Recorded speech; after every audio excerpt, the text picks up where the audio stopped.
Holy crap, Lindsey Graham is dead. Just like that. It's like we have to start it off like the beginning of A Christmas Carol. Graham was dead. No, no, what is it? No doubt could be about it or something. God, you know what? My Dixon is a little rusty, so maybe somebody else can deal with it for me and throw it in the chat. We'll get the quote right. But look, of course, this is What Are the Odds with Barnes and Baris. Barnes will be joining us any second here. Look, the lighting's messed up. I gotta ask you guys a question. Is there not something wrong with our system of government when the only way we can get rid of these entrenched dinosaurs who have done... You cannot celebrate somebody's death, guys, while at the same time not pretending when they die that they were these like great folk heroes and wonderful people. Because we're just at a point in our country where the country is in dire straits and we really can't afford to go through these little charades, or as they love to say in the ruling class, these little charades. All right. We don't have time for this crap. The guy never put anybody but himself first. The net worth is a lie because he hid his money. All right. Like this is nuts. He never put the people of South Carolina first, and he only survived because of threats, raw political power, and the ability to raise an ungodly amount of money from Rand Corporation and other military-industrial complex lobbyist groups. I mean, this is nuts. I'm just not going to play these games. We'll talk about this. It does change the Senate forecast. It does. And Trump's decision to put Darlene in that seat until the end of the term because he controls Henry McMaster is a disgustingly stupid decision. Like, I don't know what else. I shouldn't have to come on this program and tell you guys why this is completely asinine, a gross political miscalculation, and basically and against everything Donald Trump said that he stood for. But we'll get into this. Of course, you're watching What Are the Odds with Barnes and Baris. You can follow Barnes. All the links are below at Barnes Law on X, sportspicks.locals.com. And of course, me, the best place right there. Also locals, peoplespundit.locals.com, peoplespundit.locals.com, at peoples_pundit on X. And of course, come in hot on the gram. The link is there as well. You look, there's a little scanning thing right here. If you haven't bought Burn It Down, I think you need to pre-order Burn It Down because, of course, Joshua, Lizak, and I, we're literally arguing and Burn It Down every day. The thesis of this book becomes more prescient. Every day the thesis gets verified, becomes more and more demonstrably true. I mean, can you get more and more demonstrably true? I'm not sure. Can you? Because of the definition of demonstrably, which is to mean provable, to prove, to be provable. I don't know. All I know is that I wish the book was out, not for pre-order, but literally out right now so everyone can read it. We literally explain to people that the neocons will die. It will be a sudden surprise. It will be extremely fast. The way that this country will change because of generational change will be radical and dramatic. And if real MAGA is not available for people to choose, they will choose Democratic Socialists of America. That is literally what the book is about.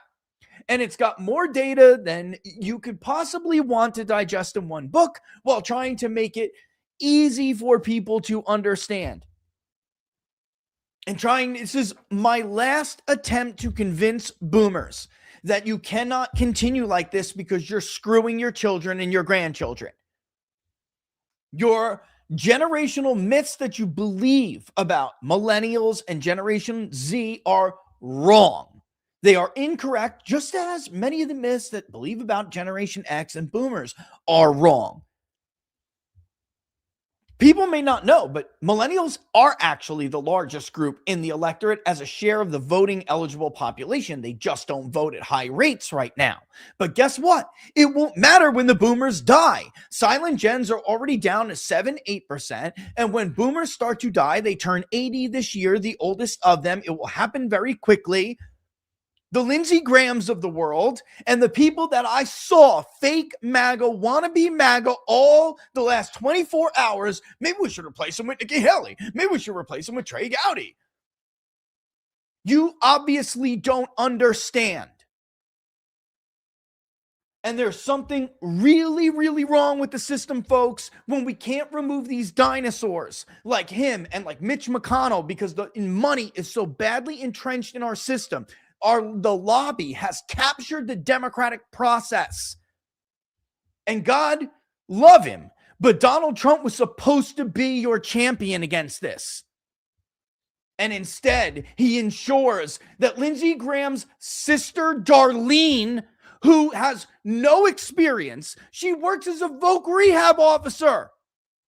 She has zero experience in this world. People do know Darlene. She's a very nice woman. That is irrelevant. The country is collapsing. It's literally in dire straits. We don't have time for these damn games, these nepotism games. We just had two viable people. You know what? Let me bring in Robert. Robert, we just had two viable people run for this seat. They kept Graham, a 24-year veteran of the U.S. Senate. They kept him below 60% with Donald Trump's endorsement. And by the way, he first rode into Capitol Hill in the 1994 Republican Revolution in the House, then ran for Senate in 2002 with the wave in the 9/11 Republican wave, midterm wave. And he couldn't get 60% of the vote despite having tens of millions of dollars and Donald Trump's endorsement. So what does the brain trust in the Republican Party? What do they conclude? What does Donald Trump himself conclude after Graham dies? Maybe we should put Darlene in there. Not one of the two guys that can move the party forward, that have fresh ideas. And Dan's was a generational candidate. I don't know I really don't know what else to scream into the bullhorn to get people to understand. You want socialists to run this country? Do you want socialists to run this country? Because that's what's going to happen. Mamdani is a preview. He is not an exception. He is the preview of what is to come in the mainstream Democratic Party. And guess what? Because MAGA failed voters, guess what? They'll vote for them. This is going to happen. Watching this shit is really it just struck a nerve, Robert. I don't know, brother. What do you think? By the way, love the sign behind you. It's dope. Yeah. The made by one of the board members. I need a breath, man.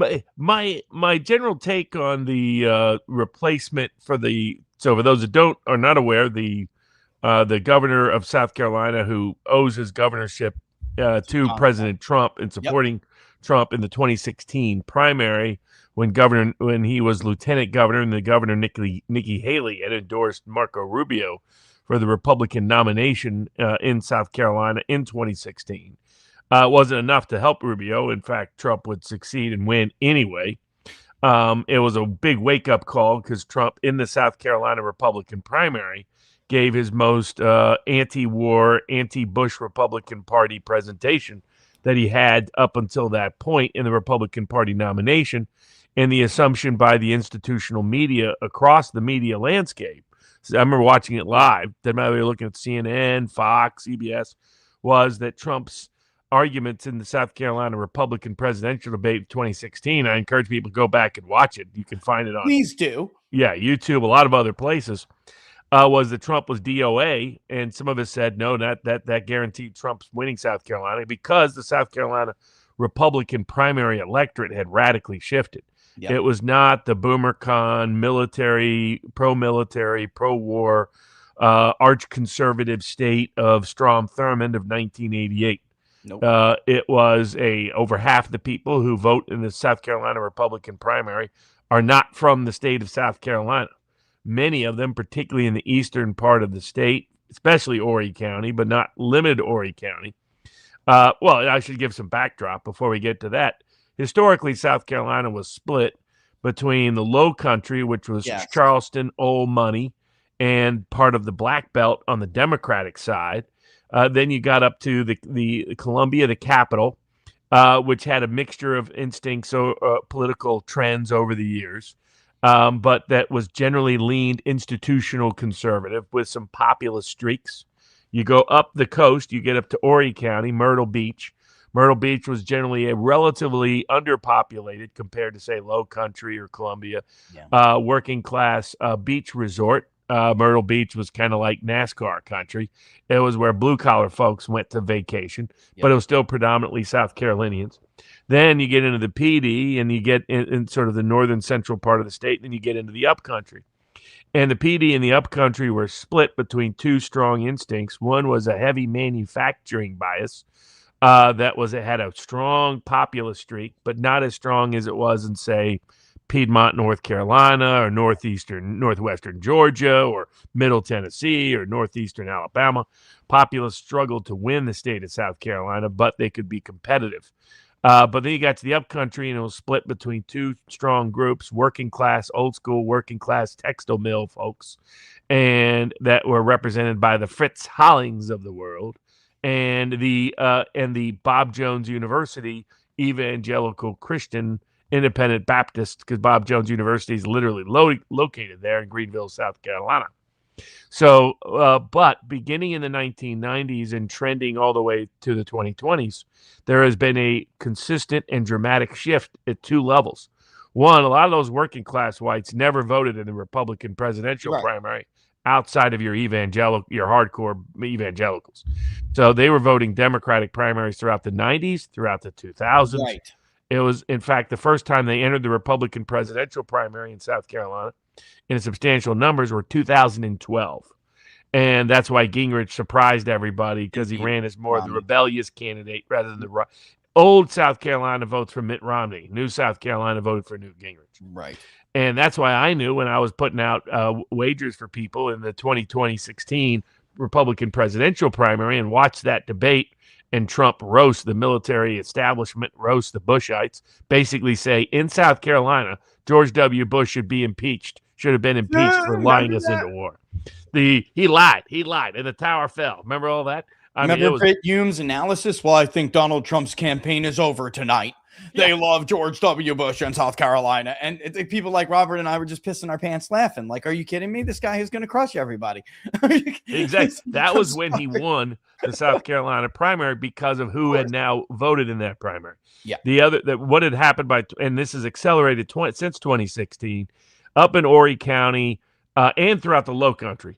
But in Horry County, there's been a massive in-migration of working class northern whites, heavily Catholic. I remember I was telling a mutual friend of ours yesterday who was looking at the race. It's like, I remember when being Catholic in South Carolina was a way to get yourself run out of town and tarred and feathered. Yeah. Now it's a way to get yourself votes in large parts of the state. Which Paul Dans was, by the way. I just want to say. Correct. A Catholic. Yeah, exactly. He's a Catholic who grew up in the working class industrial North. That's what many of the Republican voters in Horry County are. That's who they are, bro. Exactly. So that's what a lot of people don't understand. Charleston itself has changed. Jesus. You know, it used to be, and it still has a streak of this, old money South, country club South, Savannah kind of South, a little bit of, let's just say a little bit of Lindsey Graham kind of South. In terms of some of the personalities, you might say, and lifestyle behaviors, but behind closed doors. But what has changed is you've got a lot of middle class professionals and business folks that have moved into Charleston from the North and the Midwest. So it's no longer old Charleston alone. It's a very diverse, low country. It's the kind of place that will produce Nancy Mace for Congress. Look at that vote share in 2020, by the way. Look at that. Exactly. This is where the future is, brother. In this state. Exactly. The coastal part of the state has drastically and dramatically changed over the last quarter century in particular in South Carolina. Yet the central part of the state, the increasing liberal democratic trends of the university towns and the government bureaucracies continue. It shows up in Columbia. But surrounding it, you've got, some old independent, Freedom Party, Tea Party style republicanism. Then you get into, and you have the PD up north, which is sort of a hybrid between the two. Then you get into the upcountry. The textile mills have taken a lot of hits. They've faded over time. You've got evangelical conservatives and Tea Party conservatives. So you've got different populist streaks in different parts of the state. But the driving part is the coastal regions, which is not representative of Strom Thurmond, South Carolina, will now finish third in South Carolina. Yeah. Fritz Holland, South Carolina, will now finish second in South Carolina. The Trump 2016 and Trump 2024 will finish first in South Carolina. Graham had been underwhelming in multiple primaries and general elections since 2014. He was able to eke out this time around. Yeah. And but it was a very poor performance, Robert. Let me put it up while you're against a weak opponent. This is pathetic. He's as our polling, as Baris Richard's polling data showed, he had a very low floor. So most people in South Carolina really didn't know much about Graham. They knew his name. And then otherwise, there was about 40% or so of the vote that would never vote for him. And the people in between mostly just didn't know a lot about him.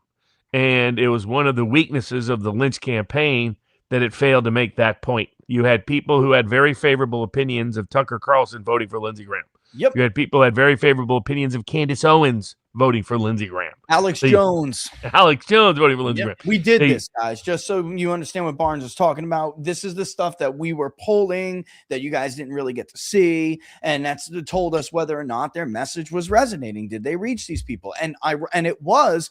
You know what? At this point, I'm not sure, Robert, if it matters if I show the polling data anymore. But like, you could see Trump's endorsement, as now we see with the results. My polling was correct. It didn't have this huge impact because people were just tired of Graham. The problem was they didn't have the right message. And then let me just real quick before I throw it back to Barnes.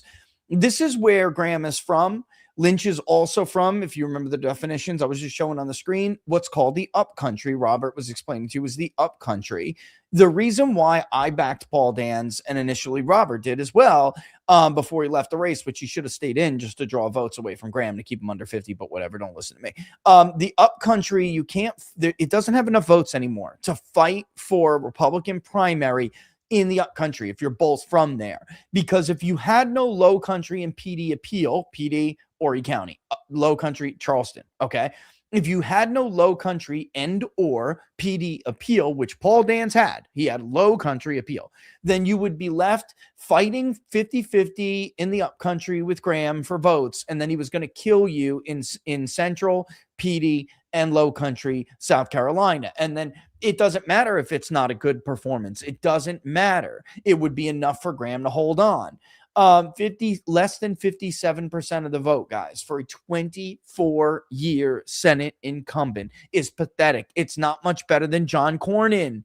It's just that Paxton was a better candidate. He had a better message. He had better name ID. It's not. It's just that he got a free ride, and the party, unfortunately, didn't back Dans. Like, not enough donors who hate Graham came in and gave Dans enough money, even though Dans was there for them with Project 2025. Dans was there for them when they needed a lawyer to run down to Georgia with Barnes to dispute the election results in Georgia. It was Barnes and Dans in a friggin' empty office with a skeleton crew because nobody wanted to touch it. This is ultimately the problem and why MAGA is dead. And I'm going to say this and then throw it to you, Robert.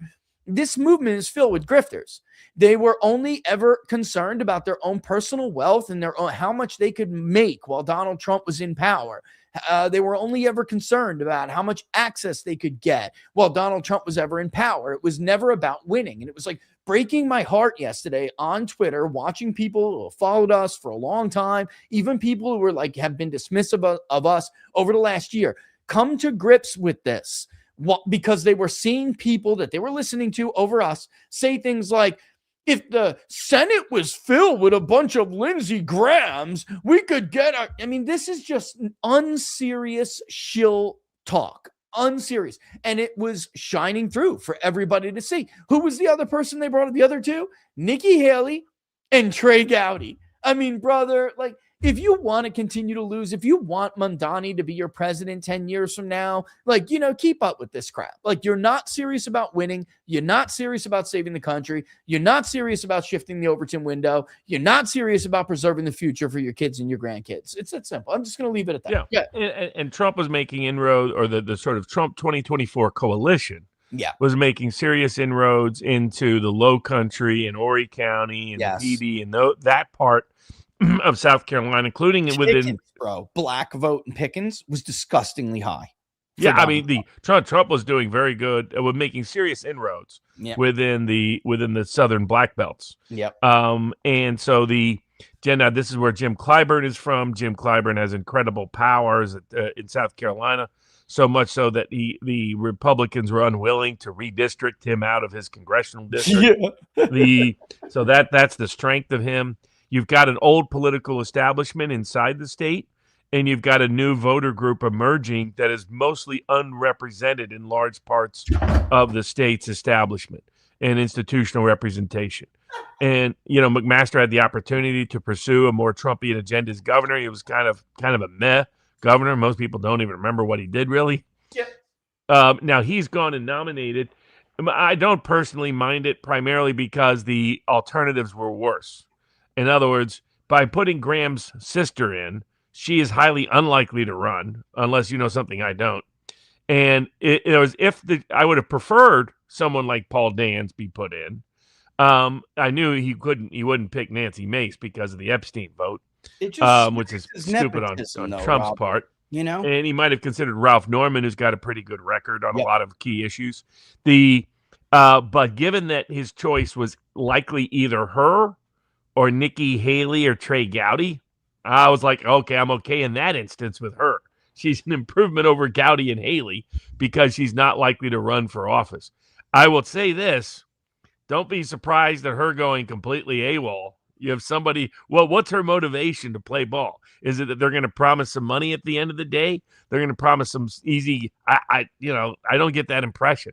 These are the kind of people that become Amy Coney Barrett on the Supreme Court. Yep. So don't be surprised if she goes completely different. Vote rehab specialist. Ladies and gentlemen, if you don't know what that means, it means people who are like disabled or otherwise unemployable. She finds them jobs, usually within the state government itself or some. This is a social worker on steroids, brother. Okay. Yeah. This is a social worker on steroids who's the sister of a closeted gay man who was a senator for 24 years in the state.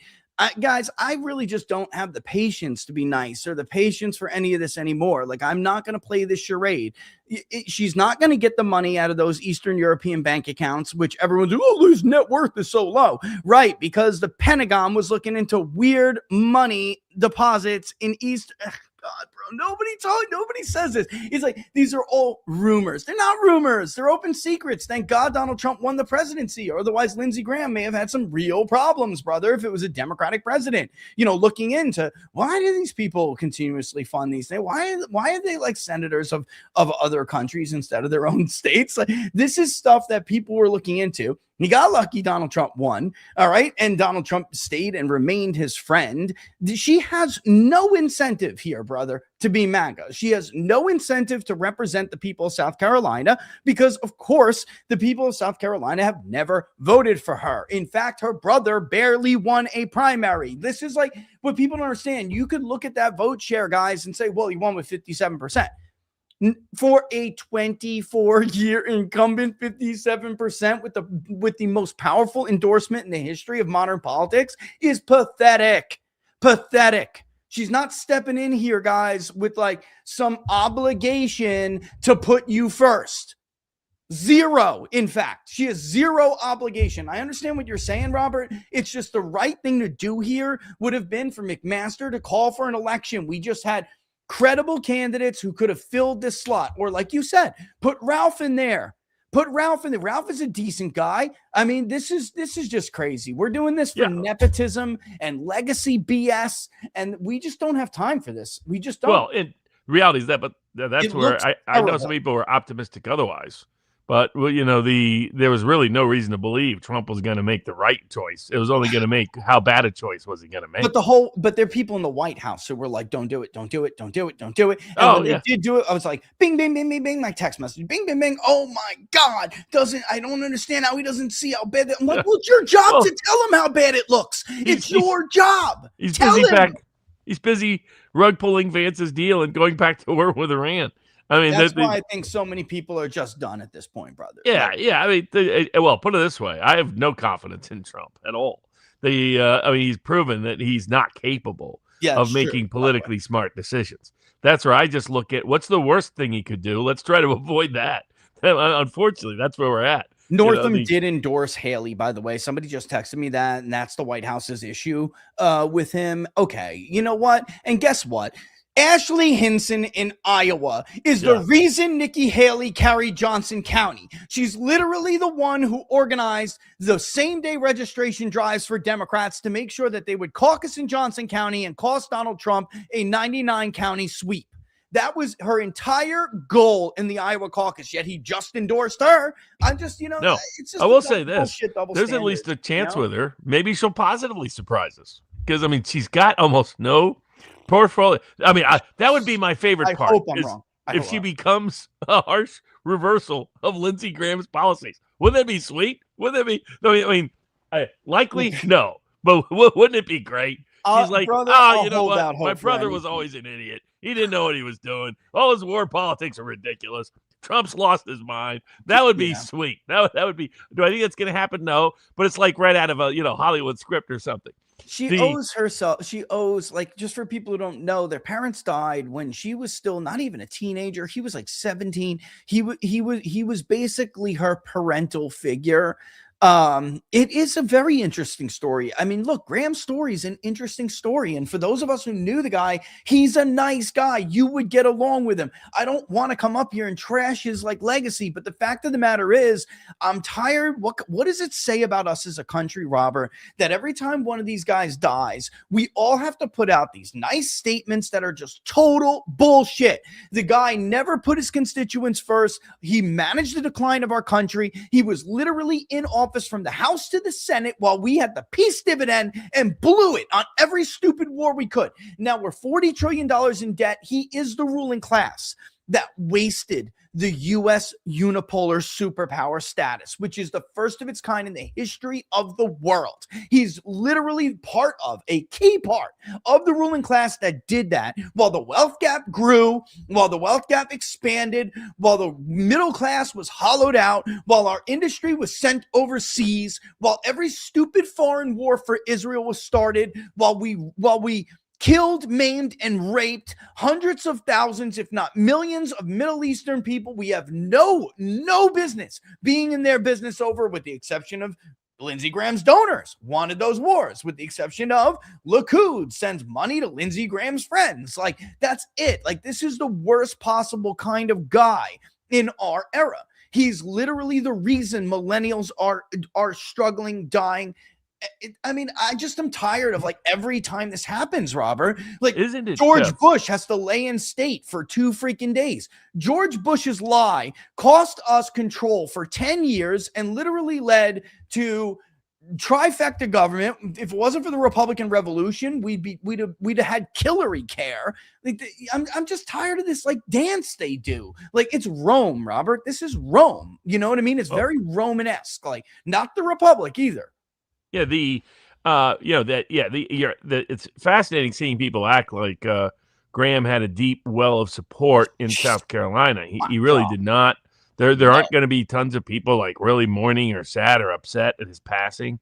He's not Fritz Hollings. He's not Strom Thurmond. No. He's not these old school South Carolina senators who had a deep reservoir of support and affection. No matter how controversial their policies or politics might have been. Now, no matter how much they may have grown out of touch with their voters, like Thurmond did towards the end, like Fritz Hollins did towards the end. There was a deep reservoir of support and and appreciation and affection. Lindsey Graham never had that. It hasn't had it for more than a decade since he became Amnesty Graham in 2014. The combination of propagating all the wars, one of the lead advocates for the war in Iraq. His house right now. I don't know why. I just got a message. The FBI is at Lindsey Graham's house right now. Yeah, they're attempting to say there's no Well, they're there for actually. Yeah. They're there to make sure that certain things are out of that. That's right. That's right. They're not there to investigate whether somebody whacked him. They're making sure the wrong files aren't sitting around and the wrong things sitting around.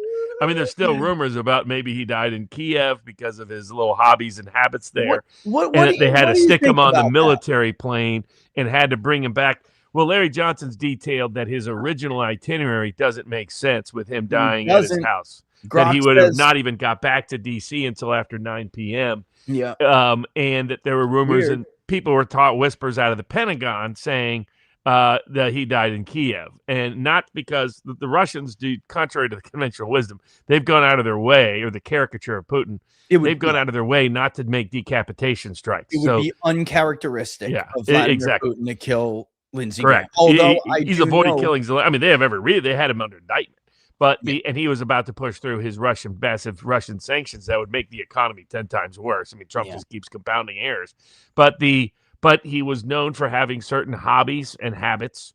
You can just, Google Keir Starmer Ukraine models and get a sense of what it might have looked like. And it would not surprise me. Remember, he had that really young kid with him that looked kind of weird. I was like, that looks like an old, what's his name special? Dennis Hastert special there. I got this reporter who knows I saw something and who has been busting my balls for like 2 years.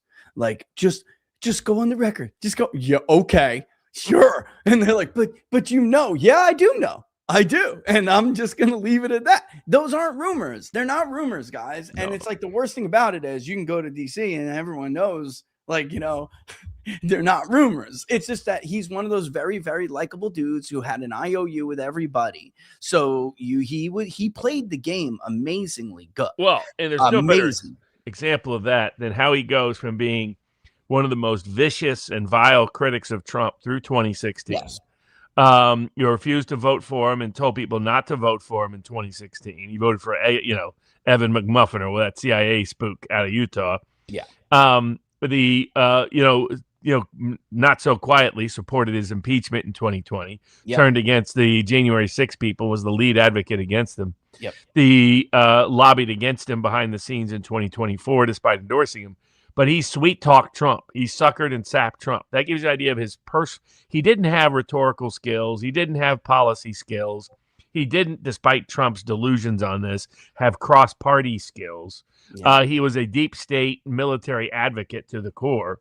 But what he really was good at was interpersonal skills with certain kinds of elite people and population. That's what he could sweet talk them like a caddy who learned it on the golf course on the country club. Brother, I just got a text. Somebody's watching, and they literally just gave me his grinder. Yeah, I mean, that was very well known. That's his handle on grind. Yeah, dude. Yes, I mean, everybody knows it. I mean, come on. And my guess is not that Russia took him out or anything like that. Most likely, he had a heart attack doing some activities that were stressful or that could be physically cause some stress. And the net effect of it was they didn't want him humiliated, and America humiliated by Lindsey Graham, caught with someone he shouldn't necessarily be with and having a heart attack in that setting. So they stuck him on this is my guess, that they stuck him on the medvac plane, flew him back, and that's how he got back earlier than his regular flight would have got back. That's my best guess. Now, to two things on his legacy. Legacy policy-wise is horrendous. One of the worst public officials, in my view, in American history. Has led to the deaths of millions of people around the world. Yeah, is one of the principal people responsible for the Ukraine war that's ongoing right now. One of the principal people responsible for the wars in Iraq, Syria, Libya, Lebanon. One of the principal people responsible for the current war in Iran. Without Lindsey Graham, Trump probably never gets snookered and suckered into going into Iran. Yep. One of the principal people responsible for the devastation and destruction of the Bush 2004 coalition and the Trump 2024 coalition. Yes, sir. So when I found out he died, let's just say I'll be blunt. I was happy. It was the best news I'd received in weeks. And I know that people are like, oh, how can you do it? I was like, didn't we celebrate the death of like the Ayatollah and other people who've caused far less mayhem than Lindsey Graham? There's no love lost there. He joined John McCain in hell where he belongs. You're an Islamist. You're an Islamist, Robert Barnes. Yeah, exactly. Islamo-fascist. His policy legacy is a disastrous one, and it will go down as that in time. His personal impact is the deep state, the neocons, the military-industrial complex, the war whores, the Israel lobby, the Ukraine lobby, all of them took a massive hit because Graham was uniquely skilled, especially with Trump, at getting Trump to do dumb and ludicrous things overseas. Yes, that's the way in which he worm-tongued his way into Trump's brain is something right out of Lord of the Rings. And he was the number one person getting Trump to do dumber and dumber and dumber things in foreign policy, often in domestic policy as well. Well, let's face it. Let's wait. Before we give up on Graham here, it has to be said, and I remember all the wannabes saying that was what I was saying wasn't true. It was true.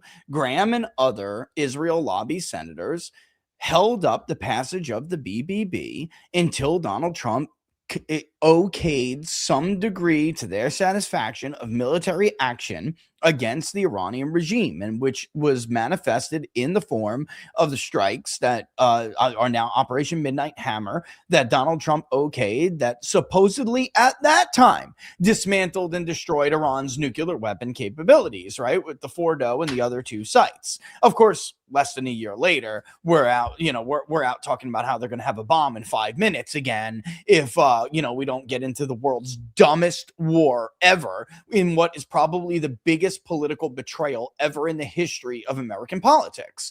And that's Lindsey Graham. That you want Lindsey Graham's legacy? That's Lindsey Graham's legacy. That's his real legacy. And the BBB was never enough, Robert. That was never enough. And it didn't matter anyway, because Donald Trump was not elected to be a foreign policy president. He was elected to be a domestic issue president, to close the wealth gap, to lower inflation, to increase wages, to reinstate a goods producing economy, as he was well underway doing in his first term. Lindsey Graham is like the reason. And by the way, I can actually prove this, man. I mean, this is absolutely provable. They lost their generic ballot lead when Lindsey Graham got his way, when Lindsey Graham and the Israel lobby got their way. It didn't matter what other polls showed, guys. We were the pollster in 2024 that got the popular vote the closest. This is what the trend is on the generic ballot. Operation Midnight Hammer is right here. Republicans still had a 2-point lead on the generic ballot in May of 2025. He gives the Operation Midnight Hammer in July, and look what happens. Well, Republicans lose probably their lead. probably appropriate, because that's probably how Lindsey Graham died, getting the Operation Midnight Hammer. Oh, shit. Clip that. StreamYard, clip it. That's going in a short. Oh my God. I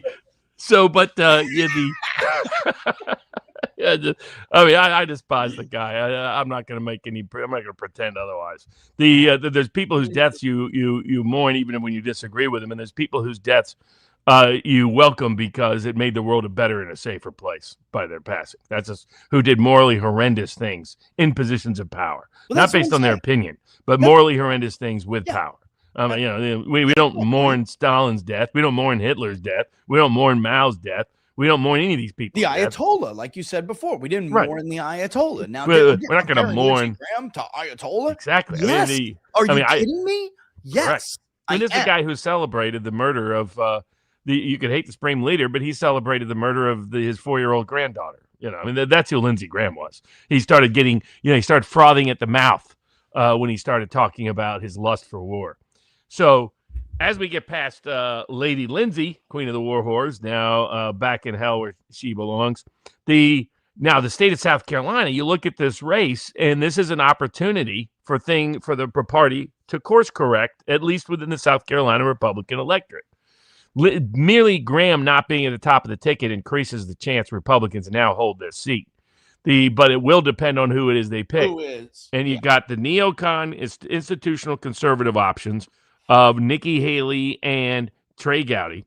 You got the sort of more traditional Republican conservative, but not full war whore, and the people like Ralph Norman, and then the Congresswoman Nancy Mace.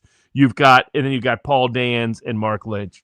Which of those 6 do you think are going to run, and what would that look like? Because for those that don't know what the rules are, they got to set this up. They have to announce next week by the 28th. between the 21st Yeah. and the 28th. They have to announce the election is going to be August 11th, and then a runoff August 25th. If enough people run, it's probably going to be a runoff again. And then, and given that there's a high chance of a runoff, it strikes me there's a decent chance. It incentivizes all of them to run because they all have capital they can lend to the other in case they finish third or below. That also increases the chance that any one of them could win. The more that are in, because Nikki Haley has statewide name recognition, but she ran against Trump. Another X factor here is Trump endorsing. I think if Trump endorsed a less known candidate like Paul Dance, it might provide real currency and show his own credibility and power. This is a no-brainer. But Paul's wife otherwise, is he should on stay board out of his favorite organization. He's been a stalwart supporter. Why? What negative does Paul Dance has? Because Chris LaCivita doesn't like him? Are you kidding me? Paul Dance was in Georgia trying to save your presidency while Chris LaCivita was calling for your arrest and impeachment. I mean, this is ridiculous. Nancy, I don't know, man. I mean, we could ask her, but if I'm Nancy, I'm thinking, do I run? Because I knew that it was going to give me a problem when I stood up for the Epstein victims, and I knew Trump was going to give me an issue. Trump's not going to give me his backing. So if you're Nancy, I mean, you're thinking about it, of course, but do you do it? Ralph, I think Ralph likes elected office. He's a good guy, by the way. I like Ralph personally. I like him. He's got a decent score. I think it's like, like an 86%. He's got a good freedom score. Yeah. He's not great. He's not terrible. I mean, he's he not strikes great. me He's as, not yeah, Mark, he would you definitely run if you're Mark. You have the money. Why don't you? Right. It would be a Mark Lynch. I think the weakness for Lynch is that he got beat up a lot in this recent. He got beat up by Trump just recently. He got beat up. So the question, and then there's if he runs it this time, maybe not make the Islamists the biggest issue. Just saying, but I don't have confidence in his campaign people, to put it bluntly. I think they mean well, but I just don't have any confidence in their skill set and the acumen. I still think it's got to be Paul, brother. You got to think about the future. And I have no incentive to say this at all. No financial incentive, no friendship incentive, no nothing. I'm telling you from a purely mathematical point of view, Paul Dance is the person to take the party into the future with South Carolina. If you don't go with a low country Republican like Paul Dance, you're going to lose this seat. This, by the way, Lindsey, I almost called him Lady Graham. I almost called him Nancy or Lady Graham. He had a viable opponent, guys. This woman's going to raise millions of dollars. She's a serious candidate. Lindsey Graham had a serious base problem. So Robert's right that the Republican Party actually has a chance here.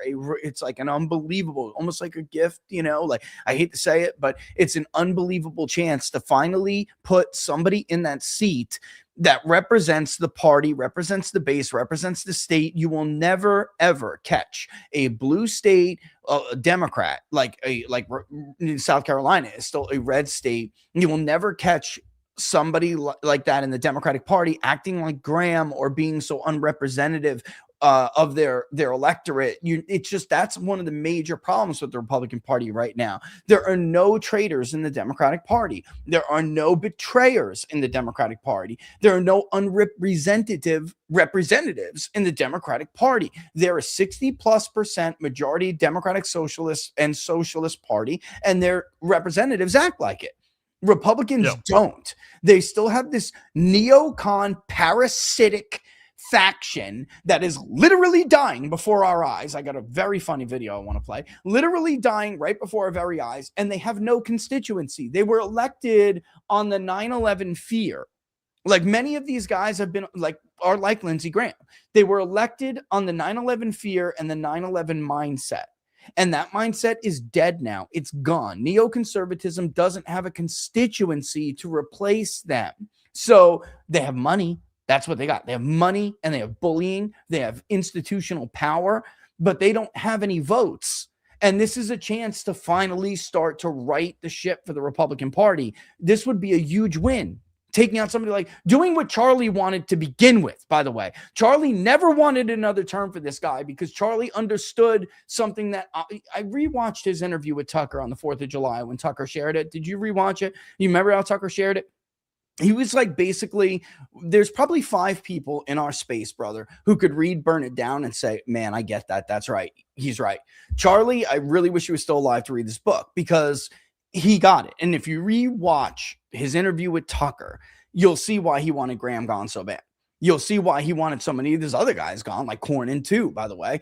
But we won't survive. We will not survive this. It has to happen, and happen now. Trump's assimilation to the swamp has put us in a seriously, I mean, vulnerable is not even the word. It's like, you better learn, teach yourself right now how to swim, and swim like proficiently, or we're all going to drown. That's it. I mean, that's where we're at. We that's why I'm so pissed about the appointment, to be honest, Robert, because we don't have another 3 months to show the country that we're filled with nepotism lovers and grifters and oligarch lovers and whatever else you want to call it that this administration has turned into. We don't have time for that. It's almost over for us, and people don't seem to get it. And it's just really difficult watching this happen. And I don't even know what other advisors at this point think what he did today was a good idea, which, for people who don't understand, the president installed Darlene. He installed Darlene. That's it. He did it. Nobody thought it was a good idea. He picked up the phone. He called Henry McMaster, who does if he said get on your knees, McMaster would get on his knees. I mean, this is what he's responsible for this now. And I don't understand what happened to the master brander, the master marketer, how he doesn't understand what he's making this party look like. It's real, man. That's why I'm actually going to take a little trip at the end of the week. Not because I think it's going to go well for me. I don't. I think it's going to go really bad for me. And people have warned me this is not a good idea. But I'm going to do it because it's my last chance to say what I want to say. Yeah. And because we're done. We're done soon, guys. The party's almost over. Yeah, now I think in terms of if Trump were to endorse Dan's, he would burnish his brand effectively, because he would get the credit for Dan's success. And because Dan's is more relatively unknown compared to the others. Yes. He would reciprocate loyalty that goes back more than a decade. For those that don't know, Paul Dan's was Trump before Trump. The old school kind of populist conservative reformer, a Ross Perot guy back in the day. Dan's was a Trump whisperer when Bannon was looking for the guy. When Bannon was like, we need somebody to take the economic national torch and run with it. And Paul Dan's was the one. It's Donald Trump. It's been Donald Trump for years. Go see Donald Trump. Go meet with Donald Trump. Before Donald Trump knew what populism was, apparently, because he said popularism. All right. I mean, this is funny, but it's like it's the truth. This is how this went. Paul Dan's was a Trumper when he saw and understood why the Ross Perot fracture happened in the Republican Party. And he was pushing for Donald Trump when all these other clowns were calling Donald Trump a clown, literally. All right. Yep. So it's a no-brainer. This is a no-brainer. I don't have the incentive to be saying this, Robert, as you know, not exactly the happiest with certain people at the moment, but it is the right thing to do. It's the politically smart thing to do. It's the morally right thing to do. And policy-wise, Paul Dan's has chops. He's not going to go in there and fold like Ted Cruz, I'm going to go in there and repeal and replace Obamacare at all costs. And now he's celebrating the 4th of July by thanking the Israelis. I mean, that's not what Paul Dan's will never turn into that. He will always have Donald Trump's back, even if it comes out that Donald Trump did horrendous things when Democrats try to impeach him. Paul won't care. Simply won't care. He'll just get up and be like, well, I don't really give a shit.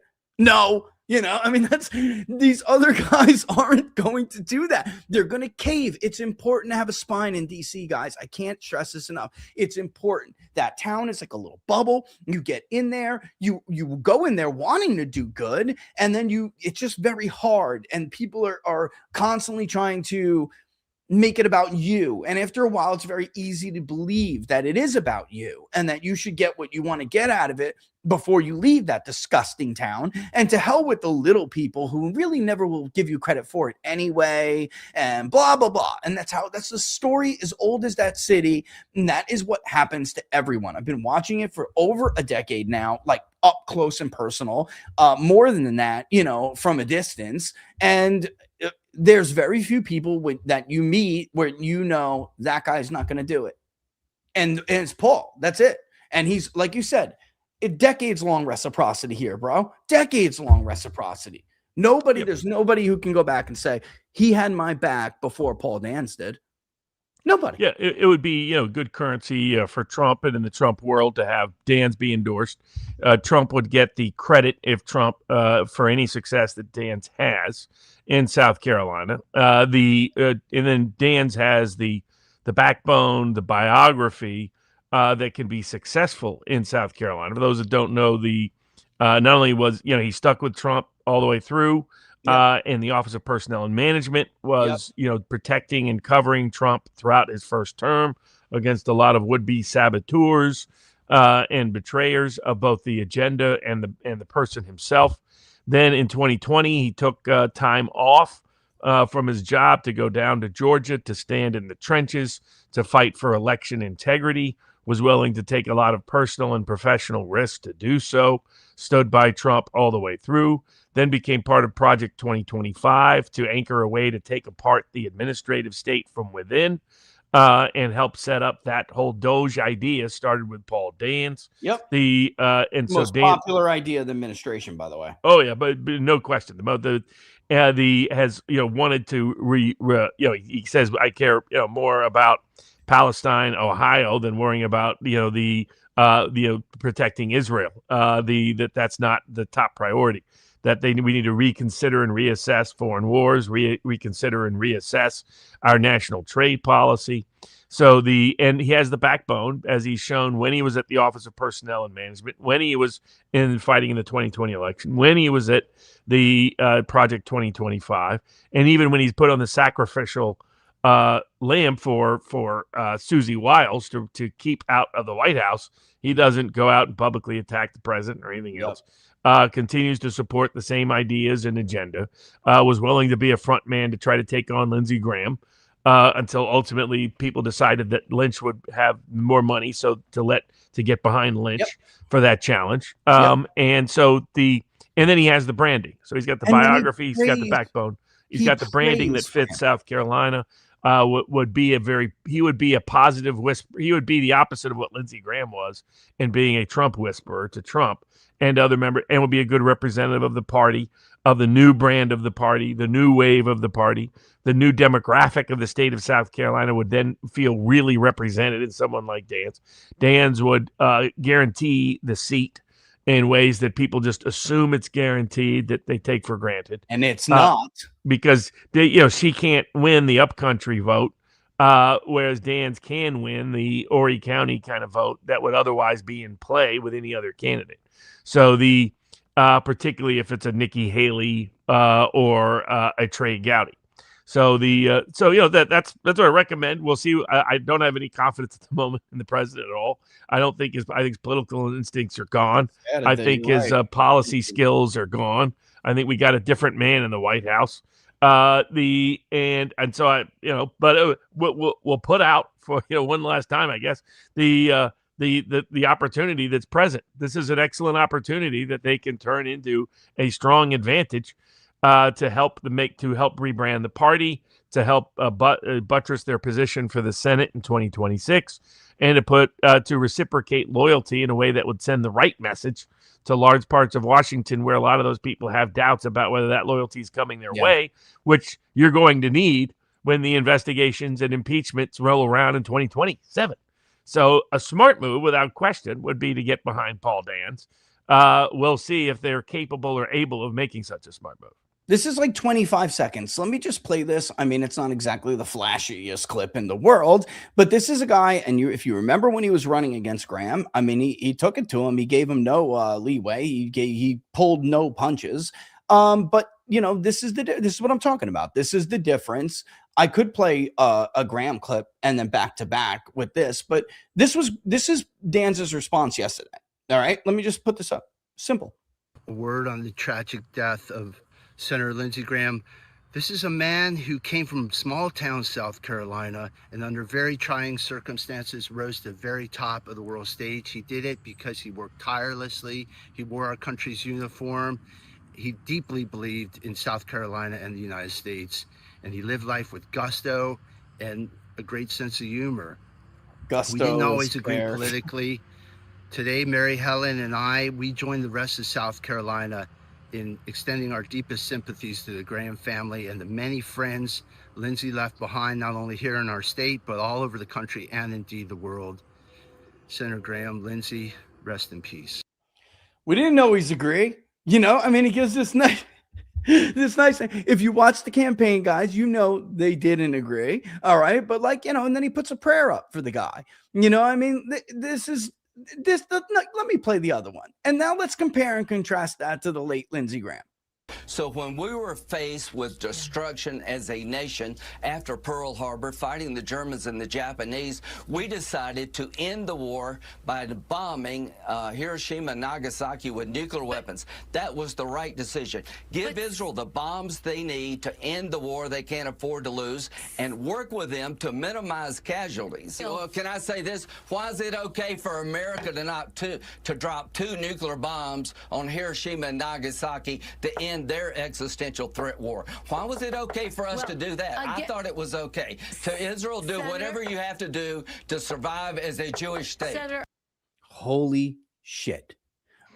Drop a nuclear weapon on Gaza. And by the way, he wasn't talking about Iran in that clip. No. He was talking about Gaza. That's what happens when you drink 6 Bloody Marys before breakfast. You can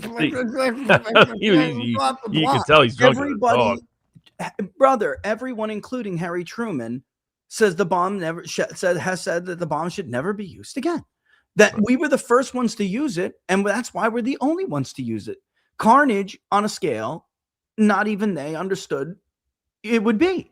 You know, I mean, this is insane. And by the way, all these so-called Christians, like, you know, Emerald Robinson had the right tweet. Like, my brothers and sisters in Christ, we need to have a real come to Jesus, because if you're out there saying, you know, that this was an ideal role model and this is the guy that you should be, you know, that you just can't wait to go see again and with the Lord. Well, I got news for you. If you make it behind those pearly gates, you're not going to be finding Lindsey Graham there, bro. Are you kidding me? All right, I'm sorry. Like, this is crazy, Robert.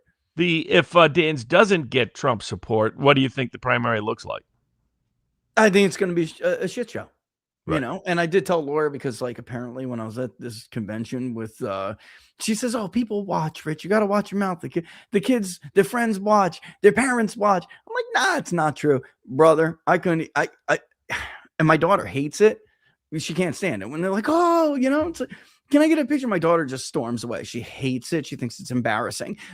People do watch, and people like, you know, so I told her I'd watch my mouth, but you know, what other word is there for shit? So Laura, so apologies, but like, it will be a disaster. And I do think that, again, the president shouldn't have to touch this, honestly. Like, this is the thing, he shouldn't have to, but because the best man probably needs him to, the ideal situation would be for him to do what you said, because otherwise it will be a quagmire. If he endorses somebody that's not MAGA, he was humiliated for the governorship. Can we just call this what it is? He was humiliated. Donald Trump, President Trump, because you listened to your advisors, you were humiliated in the Republican primary with Lindsey Graham. You couldn't even get him above 60. Your candidate for the governorship, which I told TPUSA not to follow you down this destructive, humiliating path, and they did anyway. Your governor couldn't even get above 30%. And then she went on to get her ass kicked by the one you should have endorsed the whole time. And so getting involved now and picking the wrong person is infinitely worse and infinitely more politically damaging than just staying out of it altogether. So if you're not going to pick Dan's, and you're not going to like call him and say, hey, it's worth it because I'll have your support, that is what you should do. Because if you're Paul Dan's right now, you're thinking, why would I run? Why would I? It's not worth it to me. I'm just going to make enemies, and it's not going to be worth it if the president goes against me. So if you're Paul, you're sitting home and you're waiting and you're putting up videos like that. That was the smart move by Paul to do. I mean, the smart move was not to get up, guys, and start trashing the president's, what the president views to be his friend. If you didn't hear it the other day when he called in Meet the Press, he was choked up. I've never heard Trump like that. He choked. He was choking. That shows the power of what Graham did. Graham Graham weaseled his way into Trump's brain. Yes. That Trump would get more choked up about the passing of Lindsey Graham than Charlie Kirk. Okay, let's just say it out loud. Let's just say it out loud. He got more choked sadly, up. Nothing sums up his second term more than that. Clearly more moved emotionally by the death of Lindsey Graham than the public execution of Charlie Kirk, who was his real friend, who was his real supporter. I mean, So again, what I would say is if Trump picks the wrong person, it'll look like the South Carolina governor primary. Of course, it'll get more attention because it's a federal race and the balance of power in the U.S. Senate is in doubt right now. So, it will be a disaster. By the way, you see how much Sherrod Brown raised? I mean, I don't know if that's a good time to segue. Yeah. Now people are starting to detect, I think we should also now that the war is back on. The other race. I mean, we'll see what happens with McConnell, but that's just about the 5-6 month replacement. I got something for you on that. Oh, go ahead. Can I do it? Listen, I saw this the other day, and because the new movie Michael is out on Prime, right? Because the kids wanted to see it in the movie theater, and we didn't have time, so I got it for them on Prime.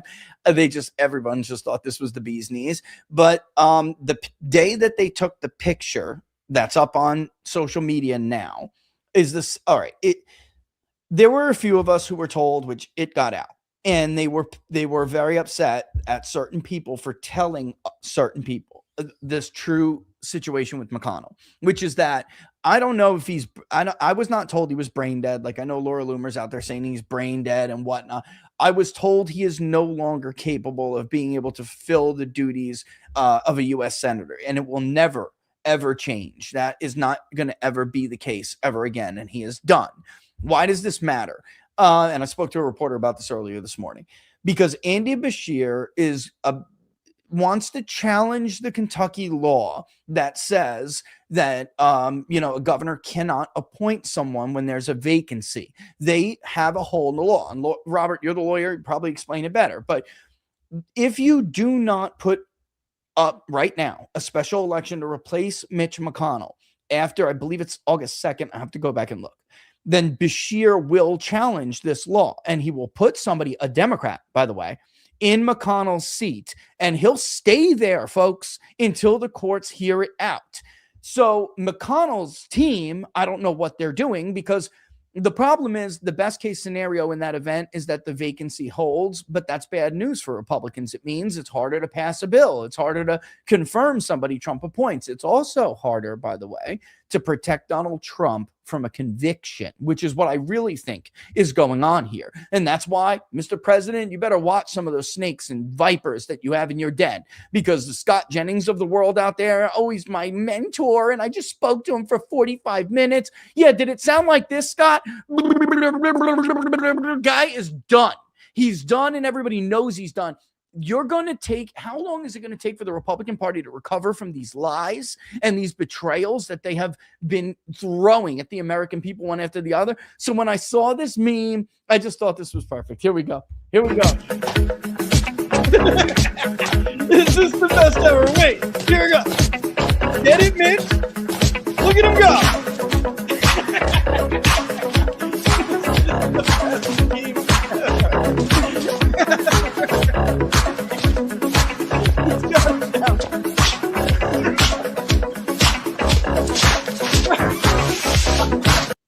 Stop it. Bro, and what can happen is if it ends up that they covered it up, if Beshear is able to get the Democratic, he'd probably make the Democratic nominee, the incumbent senator, to give him a boost in that regard. Yes. Then all of a sudden a race that people aren't paying any attention to at all might be one of those surprises on election night. So they're taking an undue risk by covering up for McConnell's position to where And it's a reminder when you combine this with Feinstein, you combine this to a degree with Trump and Biden, we need to start considering retirement maximums for senators, congressmen, and presidents.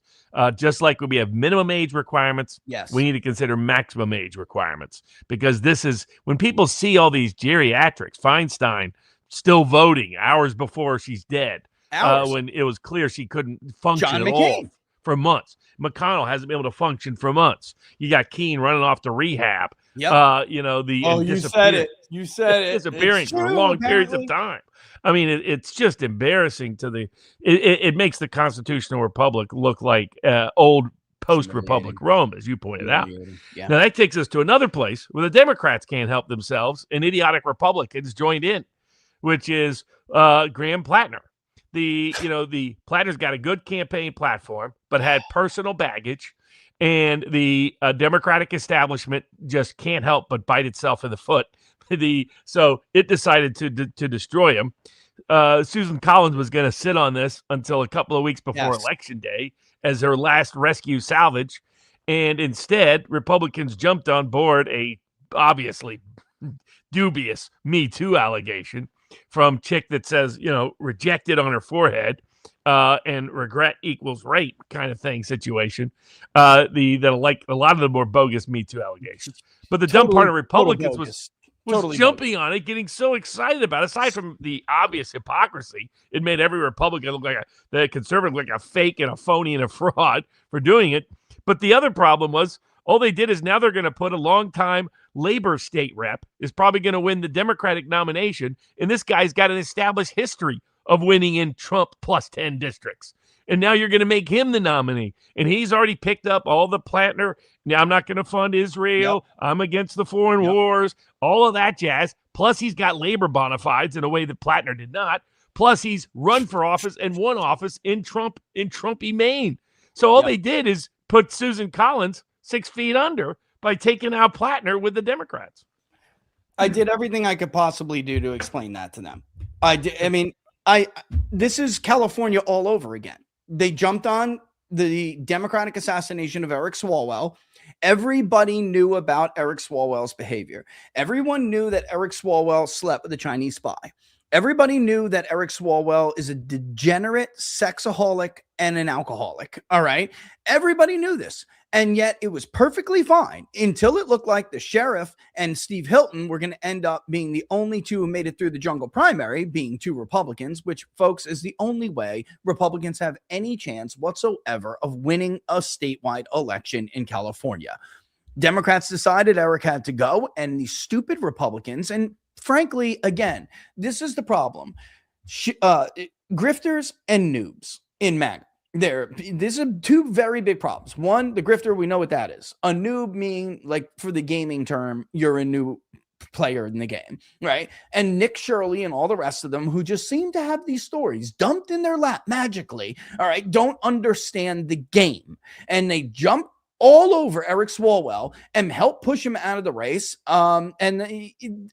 You lost your one chance to win the governorship in the state of California. Steve Hilton has no prayer to beat Becerra. He's no prayer now. So I'm watching this happen in Maine, and I'm thinking to myself, these people, they can't learn. Like, they're not good at this game. The only reason Republicans have been able to win anything whatsoever has been because of Donald Trump, and has been because sometimes Democrats just took things too far. You know what I mean? That's it. Without Trump, this party would be nothing. We would probably already have, half of the Democratic Socialist platform enacted by now. Like, there would be nothing to stop Democrats except for, Trump. And unfortunately, that's bad news for the party overall, Robert, because Trump has gone the way of the dodo now. Like, Trumpism, MAGA's as dead as Lindsey Graham is, bro. It's over. Real MAGA. This new version of MAGA is just a fake. It's a cheap ass counterfeit version. It's not going to be accepted by the American public. They'll be rejected in a heartbeat. It'll be replaced by democratic socialism if something else doesn't rise to take its place. They just can't learn. They're not good at the game. They're not good at the game, Robert. I don't know what to say. I think Maine became. I thought Collins was going to lose Maine anyway, but now I think it's more like 85% chance he loses Maine. And with Graham Plattner, listen, one thing I don't like, because I got calls, like literally, I'll not forget what this person said to me. Back the play. Back stupidity. I always get, but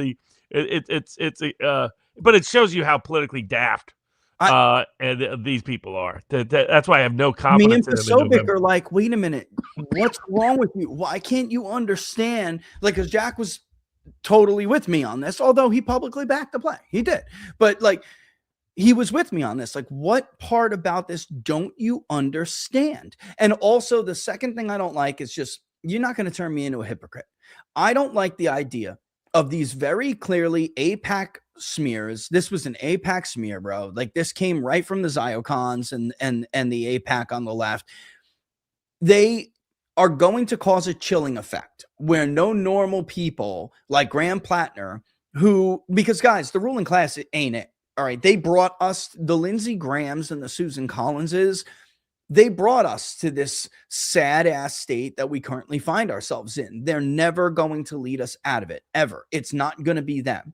You may not agree with anything Graham Plattner has to say, but you don't want to dissuade people like Graham who are new to the process. By the way, Democrats, you stupid fools, he got the most votes out of anybody in a Democratic primary. They put up a huge historical primary vote, you dummies. And now you just turned him away and you locked the smear on him. They will do it to everybody, Robert. That's my point. Like, Trump was universal name ID. He was a billionaire. He could fight it. Graham Plattner can't fight it. I can't fight it. You can't fight it. Normal people can't fight it. So all you're doing is chilling out normal, better, fresh blood from coming in and helping save us from destruction. It's not going to come. Solutions will never come from the pedigree class, the ruling class. And if you're not pedigree, you get hit with smears like this. And you should not encourage that. Why?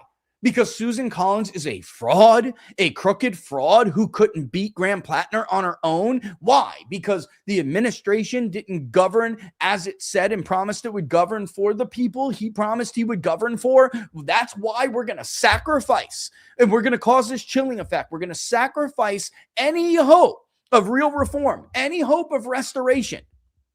For that? No. Well, it's not worth it to me. It's not worth it to me. What it also showed was that Democrats continue to have an Achilles heel. That, they're quick resorting to the Me Too movement, to identitarian politics, to embracing the smear campaign against one of their own more popular candidates. Shows that clear. You don't believe these women, right? Especially that last one. I don't believe. No. One's with Ziocon. Her family is. Nor do I think it matters for representative government, to be blunt about it. Thank you. I'm voting, as Jerry Falwell said about Ronald Reagan, I'm voting for president, not Sunday school teacher. Robert, if you get raped, is the first thing you're concerned about is that he didn't call you back? And the second thing you're concerned about is that maybe he might have slept with too many women more other than me. Like, this isn't being raped, bro. You got mad he didn't call you back. This is what all these women are mad about Graham Plattner for. You slept with Graham Plattner. He didn't call you back because he just used you for a one-night stand.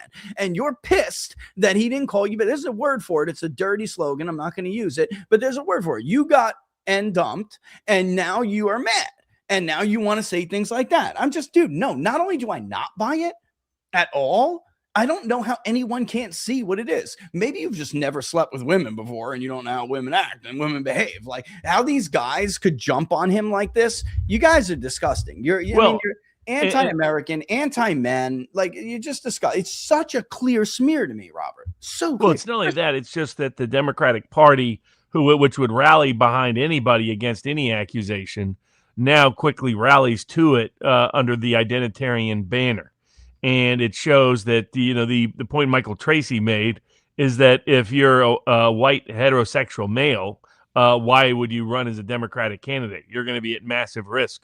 You're going to have to be a psychopath or a weirdo to be willing to take all the hits that are going to be forthcoming. And that shows it continue. I mean, Ro Khanna jumped ship as fast as he could.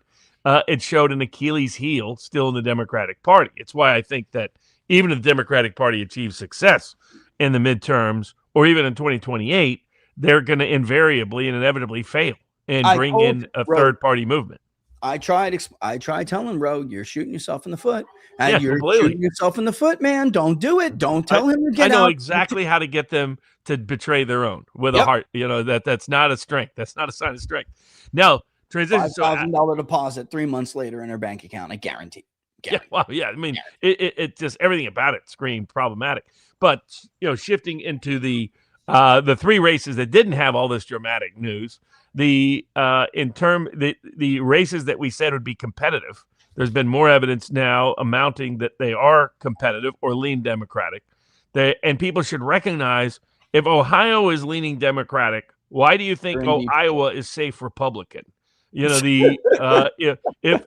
Maine is going to now shift heavily toward the Democratic column, there are certain aspects of Alaska that are similar. It's the libertarian side of the equation, but there's a lot of comparable independent streaks in both states. And I see people still pretending that Alaska is safe for Republicans, that Nebraska is safe for Republicans, even though Osborne's getting tighter and tighter in that race, that Iowa's safe for Republicans, that Ohio's safe for Republicans.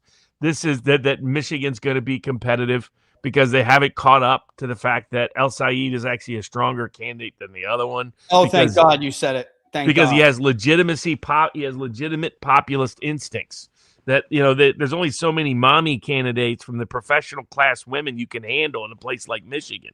So you want somebody like El Said who gives off this kind of vibe. If you're that independent, blue collar Michigan Macomb County voter, that was the heart of the independent vote, and that Trump won tremendously in both 2016 and 2024.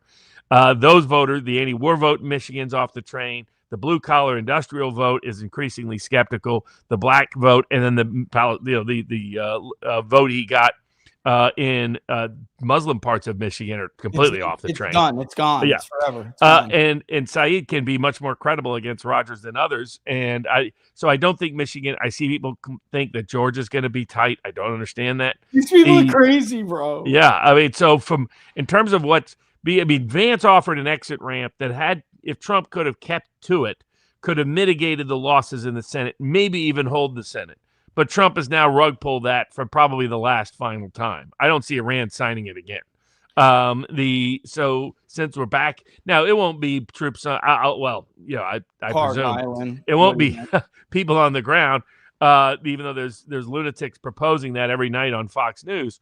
But I think that his rug pulling it is going to precipitate the continuous economic issues that make it that the forecast I put up at sportspicks.locals.com and that we have previously talked about going back to the fall of last year, I still hold to that the Democrats are likely to take the Senate with 52 or more Senate seats. That there's a higher chance of Democrats getting 55 or more Senate seats than there is Republicans adding seats in this term. Republicans aren't adding seats, guys. Sheldon Brown's basically almost a lock at this point. And once you realize that, yes, Sheldon Brown is uniquely strong in Ohio, knows how to run in Ohio. Husted is uniquely weak in Ohio. But Ohio is such a Trumpy state in the 2024 vote. That tells you there's trouble in Iowa. There's no hope in Michigan. There's these other states with comparable voters at the House level. That means real trouble for the Republicans at the House and Senate level. That Brown is increasingly recognized within Washington and other circles as the strong favorite. He's to a take favorite. The Ohio Senate seat. Absolutely. Like this is, guys, at this point, no, if you're still out there saying, oh, no, Houston is going to pull ahead, the Republicans poll worse than they actually perform, you're alone. You're alone. You're on X making a fool of yourself. Even Republicans in D.C. think Sherrod Brown is the favorite. John Husted was a bomb. He was a mistake. Iowa, look at Iowa. Dead even on the RCP average. I don't know how many times you and I had to have to say this. I saw you retweeted my tweet earlier today where I had to explain to people Brown is ahead. All right. And by the way, the White House knows this. I mean, I'm not sharing this polling with a certain somebody and he's not passing it around to everybody. Their own internal pollster, who I don't really get along with, he has the same thing. They just think he's going to rebound, or at least there's a feeling among some in the White House that Houston is going to rebound. I'm telling the vice president, if he doesn't run for president, he literally is going to have to win his seat back, like for the Republican Party, because this seat is gone right now. It's not even, this is Iowa I have up right now, but Ohio, as of right now, is stunning to me. When we polled Ohio in 24, the Senate race was close. The generic ballot kind of wasn't. It was in between Moreno's lead and Trump's lead. So it was like R plus 7, a little over 7.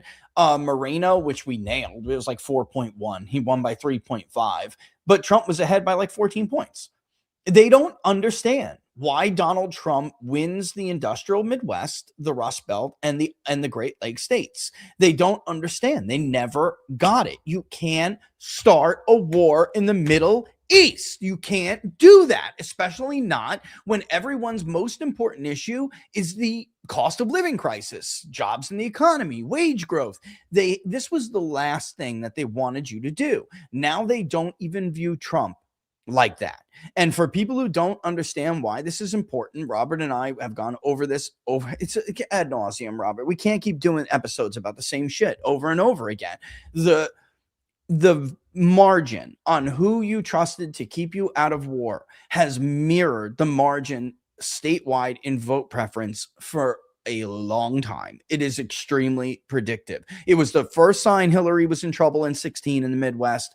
It was the first sign that Donald Trump was in trouble in some of those states in the Midwest in 2020. And it was the first sign that Harris had no chance in hell to beat Donald Trump. Michigan was literally the same margin. Who do you trust to keep us out of a foreign war between Harris and Trump was identical to the vote preference in the state of Michigan. In Iowa and Ohio, Trump was able to hold on to those advantages in 2020, and he held on and won those states. But that's because he's Donald Trump. The Republican Party has never been viewed like that. And now Donald Trump is not even viewed like that. Usted is getting absolutely destroyed with the Epstein class narrative. He's getting destroyed with it. People, you know what? I think I can. I think maybe next week or the next show we'll be able to show this. But Robert, I can show you we did similar things to what we did with your polling for the Four Freedoms poll in the 1776 Law Center. We did similar things with Usted specifically in Ohio.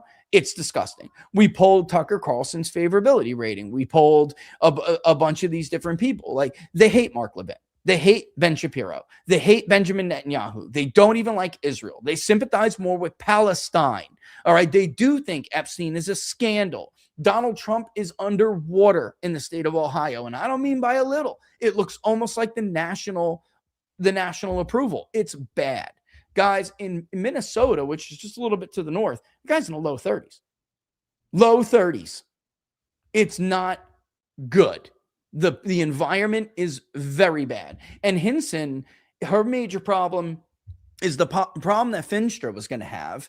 And that's why I think maybe Zach can do a little bit better than the polling suggests, because at least he has some excitement in that state behind him. The problem with Hinson is that nobody wants to vote for her. They don't even want to come out and vote. They have no incentive to vote for Ashley Hinson at all. They don't care. Oh, Democrats are worse. They're like, are they though? Are they? You have to understand these are new Republicans, folks. They're not partisans like some of the Republicans who may be watching the show right now. They don't think like that. And you're looking at the registration data and you're thinking, but we have such a big advantage. Those are all new Trump Republicans who really have, when they went to go register, they were like, I guess I'm a Republican. I'm going to vote for Trump. But they're not Republican the way that you're a Republican. Barack Obama found that out the hard way, and you're about to find it out the hard way too. Yeah. Sorry. So the short answer on the Senate, it's the median Democratic Senate at 52.5 Democratic seats.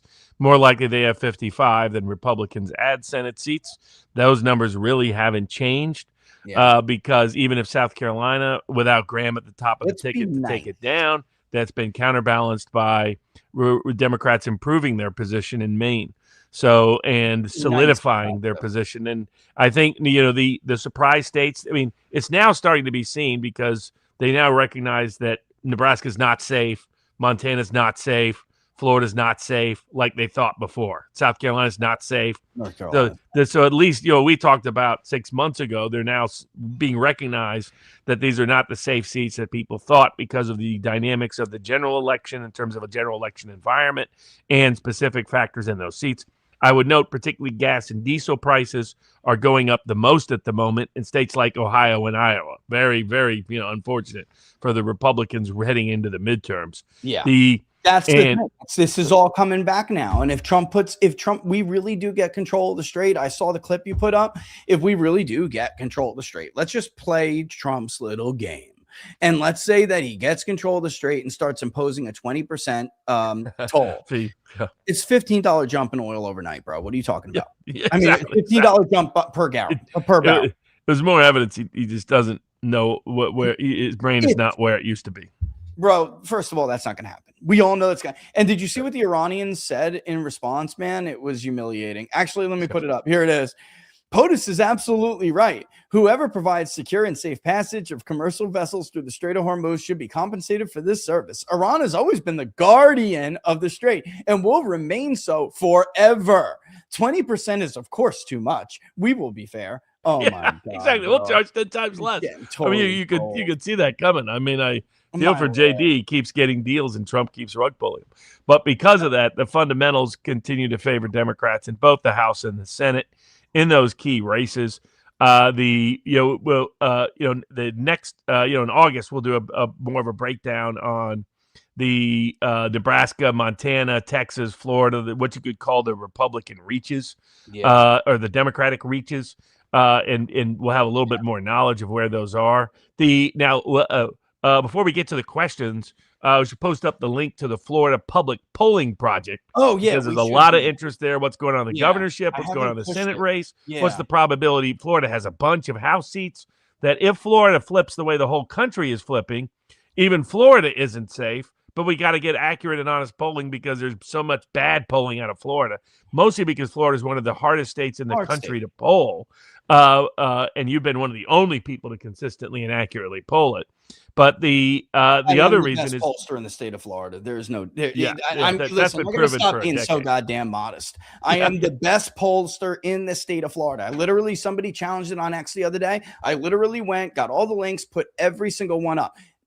Florida was the first poll we ever released in 2014 before we even came out as a big public pollster. We not only gave Rick Scott the margin that he won by, we actually estimated the turnout, and we said that he would win by approximately 70,000 votes. He won by approximately 70,000 votes. Like, it was dead on. In 2016, we were one of the only pollsters that had Trump up. We had him up by 1.6. He won by 1.4. In 2022, we had DeSantis winning by a hair, and Rick 2018, Scott you mean? In 2018, yes. Yep. By 2018, we had Rick Scott. The only thing we did have weird is that we had Rick Scott slightly larger lead than Ron DeSantis. And after review, the reason was Ron DeSantis's race was very crowded. Rick Scott's was him and Bill Nelson, and that was it. But nevertheless, everyone had Gillum winning. Everyone had Democrats winning both those races. And then in 2020, we had Trump winning by basically the exact margin he won by, a little over 3 points. Or we had him up by 3. I think he won by 3.4, something like that. Even the New York Post did a story about how damn good our Florida polling was, among other states. 2022, it was no point to poll it. We stopped polling it in April. Ron DeSantis' approval rating was like plus 20, bro. We were like, this is done. And we never spent another dollar on it. 2024, we were the only poll to show, except for Nate, he did come out with, I think, a Trump plus 11 or 12 or something, right? Something like that. But that was months after we first showed that Florida was a blowout for Donald Trump. And then our final poll was Trump plus 13.3 or something. I mean, it was right on the money. The only thing that was understated was Miami. He won it by a lot more than our poll showed he was going to win it. We did show he was going to win it, by the way. And do you remember when Miami was first going? And was like, we were the only people out there saying, guys, Miami's going to go. Trump's going to carry Miami. And people mocked it. They didn't think it was even possible. And hell, lo and behold, he did. So there's a couple of reasons we should poll this, Robert. One is There's a debate over whether or not the governor's race is really competitive. And the reason is the governor primary. And the reason is because everybody's afraid of MAGA Inc. They're all being told not to pull that race and just to have the air of inevitability that Byron Donalds is ahead. If Fishback is really posing a challenge, we will find out, guys, if you fund the project. And then also, like Robert said, which is what I'm actually more interested in, which is that if the governor's race, if statewide races in Florida for the general election are as close as some of these public pollsters suggest, and I'm not saying they are, but, you know, because they've been wrong in the past, but when we have not been, but if they are, and we come back with like single digit leads for Republicans, they're in deep shit. Serious deep shit. Because you have groups within Florida. Yeah. You got unique groups like the Cubans, Venezuelans, and Colombians, and maybe they're not trending the way Mexican Americans are in other parts of the state, other parts of the country. But you want to know, how are the Puerto Ricans trending? Because they can be big in New Jersey, New York, some other congressional districts in Central Florida. And then you want to know how African American voters in Florida, is that diminished enthusiasm like it's been showing up in other parts of the Southeast. And then there's a lot of ancestral Northern Democrats that have moved down there that trended heavily towards Trump. How are they trending in Florida? So Florida is a microcosm that if Florida is competitive, then the Republican map is looking real ugly for 2026, and in trouble for 2028. Because people forget Florida was just a blowout this time. It used to be tight. Yes. Yeah, razor thin, guys. I mean, Florida was a blowout this time because Trump did so much better in Southern Florida. Again, you know, I mean, he did better everywhere, even in Duval, which told us, by the way, that he was going to win Georgia. Duval County shifts with Georgia in this weird, mysterious way. It's been going on for a long time. It trends in the same direction, almost identical to margin. It's kind of crazy. But it was like a one-off. The country was like pissed that they were lied to about Biden being senile, and they wanted their president back. I mean, that's what it came down to. Now, Republicans are not only are they not doing well with Hispanics, they are basically have reverted to Obama levels. It's that bad. So, you know, I mean, that Trump just won the most out of any Republican presidential candidate ever in history, beat George W. Bush, who had the record before that. This is a state where, you know, you look at the registration, Robert, and people are like, well, they can't. There's no way. Well, you can if you lose MPAs by 30 points, which you did in these special elections. It can. Now, beat the Republican in Florida? I don't know. We'll see. I can tell you Ron DeSantis is very concerned. He's very concerned that his hard work and his legacy is going to be washed away. And I'm not one to defend Ron DeSantis after what his smear merchants tried to do to me in 2024. But I can tell you he's legitimately worried, and he believes you can't just win on rhetoric, and you can't win by saying it's not enough. And he knows Florida. He does. Whether you want to say whatever you want to say about the guy, he understands Floridians. You can't just win on rhetoric and by saying the other guy is super, super bad. You have to deliver. And if you don't deliver, guys, I'm still very in tune with a lot of these communities in Florida where I used to live. I still have family there. It is hard to find diehard Trump supporters who are still happy.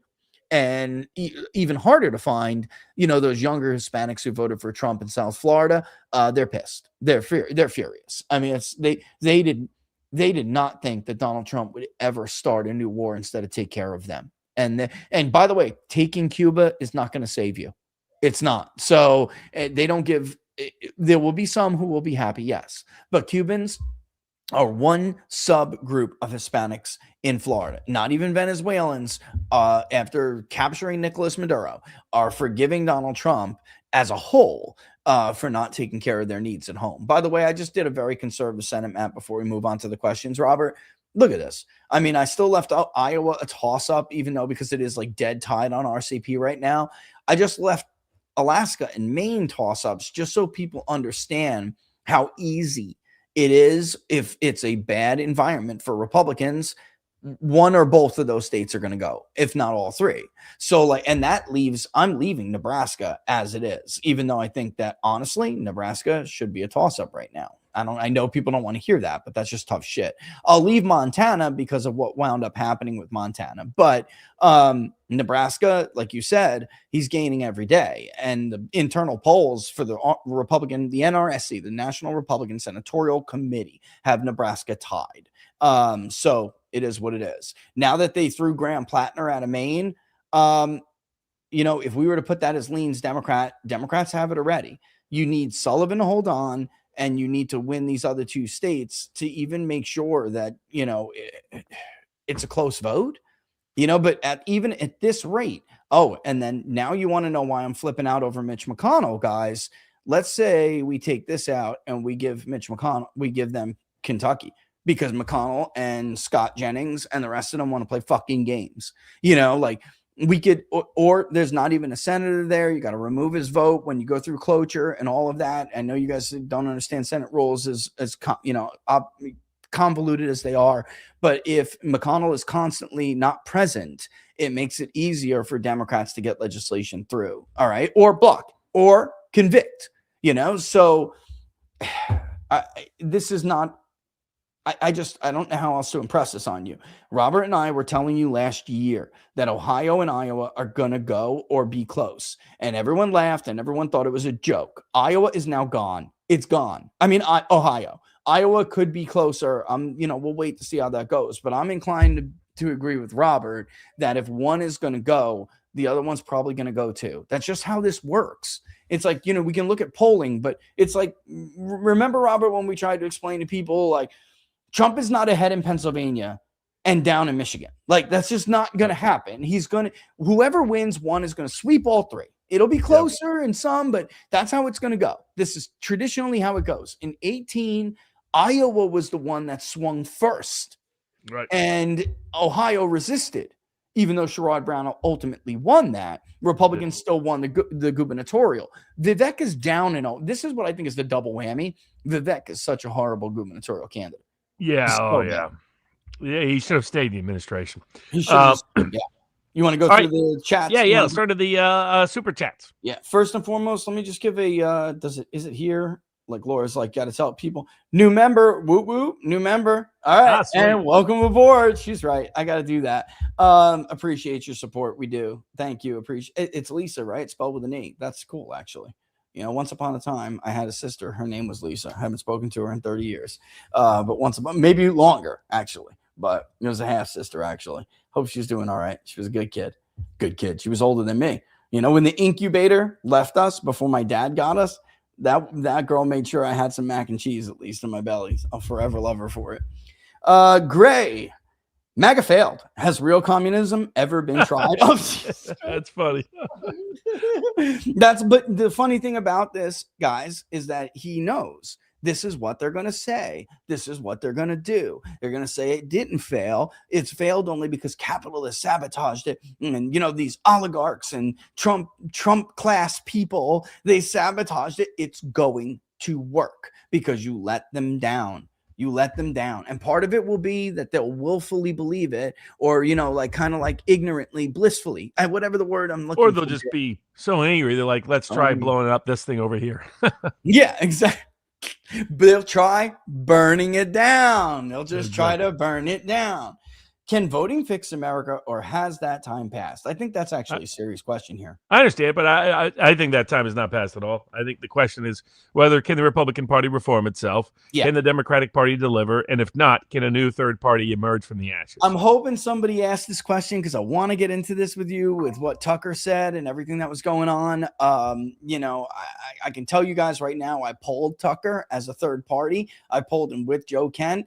I gave him the result. I talked to him about it, and I straight up told him that Elon Musk was similarly frustrated. And if you and Elon pulled together, you with your ideas and Elon with his money, I'll tell you how to destroy the Republican Party in one cycle. And I can. I know I can. I just need Elon's money and I need Tucker's microphone. And I'll break this thing apart in 1 second. And it may be the most advantageous thing to do at this point, because when a party is strong, the establishment is strong, there is no reforming it. There's no fixing it. So, I mean, to answer your question, Gray, what Robert said is like the first thing you got to even consider, which is, can the Republican Party get its act together? If it can't, then it has to be broken. It has to be replaced with something else, because there's Cernovich is right about the impact of third parties, you know, like he's right about that. Although his history on policy change is a little wrong. Actually, Barnes is right, which is that most effective change has come in times of when third parties have broken another party for the time being. That's like some of the best course corrections have come during those periods, actually. But yeah, I'm with you on that, Robert. Or at least I don't want to say it's past. Like, I think we have one more shot at this if we correct or break the Republican Party. If not, we're screwed. We're done. And I think we only, just to make it clear, I think we only have like a cycle left to do it. I don't think I think Trump was probably supposed to be it, and since he's not going to do it, then we're out of time. We're on borrowed time. But America, I have a lot of confidence in it to, you know, like to come roaring back. And I just don't think it can't defy the laws of nature forever, but it can defy history, and we just need to get on it now. You know. What happened when Mitch goes to visit Lindsey?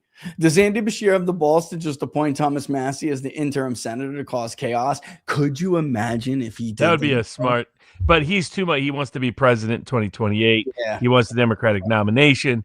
So he's not politically savvy enough to make the Massie move. Instead, my guess is he'll put the Democratic nominee in the seat to get Democratic bona fides. The Democratic nominee is also African-American. So it helps them extend potential support there. People don't know Bashir is definitely running for president in 2028. I think you need to look at our group chats with Mark. Somebody found a filing. Georgia Republicans are paying Josh McCoon's friend and former Dominion lobbyist John Garst $19,000 in April of 2025. These people, guys, just stay tuned. Be patient. Stay tuned. Shit is coming. I mean, it's gonna be. I'm not gonna lie to you. You're not gonna like it. It's bad. And it's just gonna. It's bad. You know, it is what it is. All right. Base betrayal is the DNA of the GOP. It's baked in every donor network and party organ. The GOP will act this way until it's extinguished, which is why, Brian, I agree with, I think I'm like leaning towards helping Tucker, and especially if I can get Elon on board, because the disconnect between the donor network and the base is the root of the problem. That's the source of all of these betrayals. Since we even going back to the 92 betrayal, this is the source of it all. And until that's corrected, this won't be fixed. And we're just chasing, like we're just like a chicken with a head cut off or whatever it is. Like, or no, we're the dog chasing the bus is a better kind of analogy, because we have caught the bus. And then when we get it, we don't know what to do with it, because the donors want payback and the base wants what was promised to them, and the donors win all the time. This Israel first crowd has got to go. They have to go. So it's going to be toxic. The problem is the donor base is Israel first. And I just don't know the solution there, Robert, other than to leave them partyless. Let them fund the Democratic Party. Let the Democratic Party be the party of toxic Israel. Let them have it. And then eventually there's going to be a lot of working class Democrats finally realize that they actually agree with MAGA, or America first. MAGA's done. America first. That's the only way forward, where you see like the Ro Khannas come together with the Marjorie Taylor Greens. And I know there's a lot of MAGA people out there right now like, oh, yeah. Well, guess what, guys? You're done. You're done. You're not going to win again. It's over. You didn't deliver. All right. You can't just evolve the definition of MAGA whenever one person who was supposed to be the opposite of what he is now, tells you to. That's called a cult. That's not a political movement. Brian is 100% right. You have anything to add to that, Robert? Because I don't really see a solution. Sums it up. Yeah, I don't see a solution at this point. I really don't. God did for Charlie Kirk what TPUSA refused to do. Holy shit, Lindsey Graham. That's what he's talking about. Oh my God, that's a great comment. Clip that. Thank you. It's supposed to do it when I say it. Let's see if it does. The one good thing that might come out of politics is Trump's entire family in jail till their bones decompose. All else is lost. Holy crap. But we can have that. Holy lordy. Wow. See, people are mad. People are angry. They're angry. They're hurting. They're suffering. They don't want to hear about every time the Trump family gets another deal, or Trump's crypto financial disclosures, or how much stock Eric has in the new drone company. Like, guys, I mean, and they're not stupid people. So like to go on and pretend like you're being disloyal by saying that out loud, it's like, give me a break. Give me a damn break here. Rocket Boy coming in hot with the $10 Mark Mitchell ransom fund. You're gonna get your wish real soon, Rocket Boy. I know I keep saying that, but it is true, and I just don't want to mess anything up. I don't know. Maybe I'll let Robert add to that, but I just don't want to. I don't want to fudge anything open in my mouth. Looking for a coalition that makes extraditions great again. Trump won't hold bureaucrats, judges, and politicians accountable. Okay, got you. Put that on your pardon, Trump. Yeah, I mean, well, I mean, the judge set aside that deal they cut on the IRS thing because it was so blatant and bold. If they would have taken certain advice, it wouldn't have been a problem, but they refused that advice, and now they got it blown up in their faces. Yeah. Wow. And that's the tip of the iceberg. Yes. It is. The judge did it, so it threw it in our face to see, but there's so much going on that a lot of people don't see. We actually, like 2-3 months ago now, had to do a focus group with MAGA to see if they knew about 8 different things pertaining to Trump's business deals that he got. Many of them became the content of that Wall Street Journal article that was the Trumps have made more money than off of the presidency than any other president's family has ever had. I mean, that was a nice way of saying that they're like more corrupt than anything. Like that was a nice way of saying. And yeah. How does North Carolina look? Point of no return for the midterms. For the Senate, we're in deep. The House will be competitive. The U.S. House in key seats, and then the big question is, the state Senate so lean strong, and the state Supreme Court, state House. But you could see a complete nightmare in North Carolina. But the Senate, I don't think there's any shot Republicans hold the Senate. It's brewing. I'm telling you guys right now, for all of you jumping up and down for the PPP poll that shows that Whatley is only down 4. They're doing that to goad donors into spending money. Yeah. PPP is a push poll. It is not a legitimate, credible polling firm. Yes, they do credible polling, but they are very known. Even Nate Silver, once upon a time, called them out for being that polling firm that Democrats know they can go to get some kind of result, to push in the press, to start a narrative. Whatley is not 4 points down. He is probably going to lose by 8 to 12 points. All right. It is not good. Dude, he was down with independents by 20 points. And the thing is, everyone keeps posting all these, look at Republicans gaining registrations. Actually, since the election, they've lost them. But it doesn't matter anyway, because independents are the prime vote here, and losing them by 20 points. I don't care what your turnout disparity is. You're done. You're done. And we saw that in the primary vote, guys. Look at how many more Democrats came out to vote for Cooper than Republicans came out to vote for Whatley. God forgive me. Laura and I didn't vote. We were busy. That's true, but we're always busy, Robert. Even I was too demotivated to vote, and I didn't even realize it. And when the next day, I was like, not the next day, that night, because I did a stream that night, I was like ashamed of myself for not voting, because I always vote. It was the first time I didn't vote in a primary since I've been a voter. It's like that's never happened to me. I've always been a midterm voter, and any pollster can go and look up my voter record and go check that out, because that is the truth. You'll see voted, except for this last election. And that tells you something. I work in this game and I didn't vote. Florida will be interesting. We'll be posting again. He means the link. Appreciate that, by the way. Yeah, I mean, there were some people that had some interest in, a lot of people, like locals and online, had a lot of interest in it, but there were also some, because I told people Florida's expensive, and I don't know that can be crowdfunded, but some people were like, no, I'll put a lot in. Well, we'll see, but I do think it has to be polled. It has to be polled by me. I really do, because there's a chill going on. For people who don't understand what I mean, like behind the scenes, they're scaring people into not polling the race. Right. So thoughts on Texas. I did poll Texas for a client. I can see the results. I just can't share them. We had Paxton with a tiny lead. I think it's going to be right down to the wire. that Paxton's Maha edge will keep him in the game no matter what's happening in the national electorate, but it's going to be tight, tight, tight, which tells you that Florida's probably going to be tight, tight, tight. Yeah, I think, Robert, I mean, it's close, really, really close. Tallarico's made some mistakes, and otherwise, Did you see what somebody did to Viva? Which one? Which one? I mean, he's under fire right now. He has a tendency to just ask the super chat in the plain language. And so Viva said, Barnes, do you think Paxton will beat Fagarico in Texas? Oh, and he read it out loud? He didn't even realize, like, who's Fagarico? And I was like, it's a different person. They got you, Viva. They got you, bro. Yeah, he's been under attack, but for good reason. Because he's the guy's so fake. The truth. He's so fake. Oh my God, that guy's a total fraud, man. Total fraud. I think it's one of the big edges Paxton has in the campaign is, other than Maha, is embrace the negativity by saying this is about authenticity versus plasticity. This is about the real deal versus plastic surgery.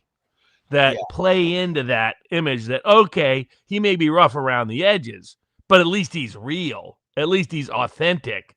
And isn't Texas the authentic state, not the plastic surgery state? Yeah, they know Ken. And that's ultimately what is helping him. It kind of reminded me of Scott Walker, who we used to poll back in the day quietly. Kept winning in Wisconsin because they're like, but we know who he is. But we He's know the real who he deal. is. We know what to expect from him, Yep. So thank you so much, sweetheart, by the way. I love you too. Drive safe. I'll see you in a bit. All right. Somebody asked me an excellent question. This is a big one. Somebody knows I'm a Witcher fan. Triss or Yennefer? Oh, can I just have them both at the same time? So said that out loud. Listen, God, if I had to choose, because look, when redheads are hot, they're hot, like smoking hot. And if you take the original Triss look and not the one from Netflix, all right, and I think you're a pretty girl, I'm not making fun of your looks. It's just you don't look like Triss. All right, and I know what they'll say. They'll say, but in the books, she was originally supposed to be. Okay, originally my ass. Everyone knows Triss is a redhead. She's Celtic. Triss Marigold. Okay. Yen, I gotta go with Yen because ultimately I married the dark hair, kind of, and I gotta go with Yen. I just gotta go with her. She's her appetite. You understand what I'm saying? Like, I'll be real with you guys. I don't think Triss can handle my appetite. I think Yennefer is more. I think she's more up to the task. And if she's not, she'll cast a spell on herself to make sure she is. And that's the thing. She'll do that. Triss won't, And I gotta go with Yen on this, man. I absolutely love The Witcher. I'm dying for the new game to come out. I'm just not going to lie to you guys. When the Bridge game comes out, which takes us from The Witcher 3 to the new Cirilla series they're going to do, when they make the bridge, which is Geralt, I'll be gone. All right? I'll be on PlayStation for 48 to 72 hours playing that game. It's the only game I like anymore. I don't play any games. I'm not a gamer, but I just am in love with it. Laura's going to go back and read that, and she's going to be like, go be with your Yennefer then, Rich. Because like, don't talk, Laura. We're in a cutscene with Yennefer. Don't talk. She's like, oh, okay. It's a great question. I appreciate it. Does Susie Wiles have any self-awareness on how she's contributed to the downfall of Trump? I'm going to say this, then I'm going to kick it to Robert. There's a difference between wanting to understand and having the ability to understand. There was a point, I don't know if she's still there, but there was a point where Susie Wiles was legitimately interested in gathering opinions and delivering it to the president. And then I'll tell you, I know I've spoken to other people that had the same experience. She'll look you dead in the eye and she'll say, don't hold back. But then everyone gets in there and fucking caves because they're afraid of the president. And it's pathetic. And then it makes those of us, and there's probably two, who don't cave look bad because the president's like, how dare you? Talk to me like this. It's like, he doesn't want to be put on his heels and he wants to be kind of told he's great. Like as Laura likes to say, he loves himself a living memorial. All right. And if nobody listens to Susie, it doesn't really matter. Like, like she'll tell you, don't hold back. That's what she says. I'm not defending the woman. I'm simply telling you that is what she said. And she told Mark the same thing, by the way. Mark Mitchell said the same thing. She told Matt, same thing. Don't hold back. Unfortunately, it's hard for those of us who are not seasoned and hardened to go in front of the president, especially someone with stature like Trump, and tell him the truth. So even still, though, I just think that there's a real generational divide, and I don't think she's capable of understanding, even though I think she at one point at least tried. I think she wants, as many in that generation, Robert, they want to have their cake and they want to eat it too. And then, and it's like, and really, she should have been the personal chief of staff, and someone like Paul Dan's the policy chief of staff. Yeah. So I blame Trump on that. That Trump knew what he was doing when he picked a career lobbyist from the boomer con generation to be his gatekeeper. He wanted to be gatekeeper. Yeah. Exactly. He wanted that. That's what he wanted. She did sporadically push back against it by bringing people in that he didn't want to hear from, that he didn't want to hear criticism of from in her own way. But she was not in a position and didn't have the experience, the life experience or the professional experience to provide sage advice and on the political side of the equation with any degree of consistency. And then she trusted the institutional media, which was, to me, ridiculous, insane. But it's from that world. If you operate within the lobbyist world, you have a completely different perception of how these people act and who they truly are. And that was my concern with her all the way through. It was not a personal criticism of her. It was a criticism of Trump because he was empowering her in a position that was just like the putting Sessions in as Attorney General. It's my criticism that I shared with Bannon and other people. It's like, I think Sessions is a good guy, but don't put him in as Attorney General. Yeah. That's where he will fail. That's not where he's well equipped. Susie Wiles was bound to fail as Trump's gatekeeper, but Trump chose to make her his gatekeeper, and that was Trump's mistake. And as long as she was empowered in that way, Trump would continue to make mistakes. But it's on Trump at the end of the day. And I got to say, Robert, like, you can't make this shit personal. And I'll tell you, like, my, whatever you want to call it, stock, whatever, began to wane. And I think I even showed you the tweet they had issue with when I brought up that Democrats are going to use certain relationships that she had. The Pam Bondi was an epic disaster. Yeah. And that was Florida, defending Florida. They had that relationship together with Pfizer. Me pointing out that Democrats are going to come back and eat you for breakfast over this shouldn't be seen as a personal attack. It should be seen as, this is true, and correct it, or it's going to happen. And your job ultimately, because what are you doing when you're gatekeeping? You're supposedly protecting the president. Well, when you're doing that kind of shit, you're not protecting the president. You're leaving him exposed to criticisms of corruption and all sorts of stuff. So, it was unfortunate, but that's how it was, guys. They saw it as like, you're attacking Susie. You're attacking her personally. It's a personal attack. That's bullshit.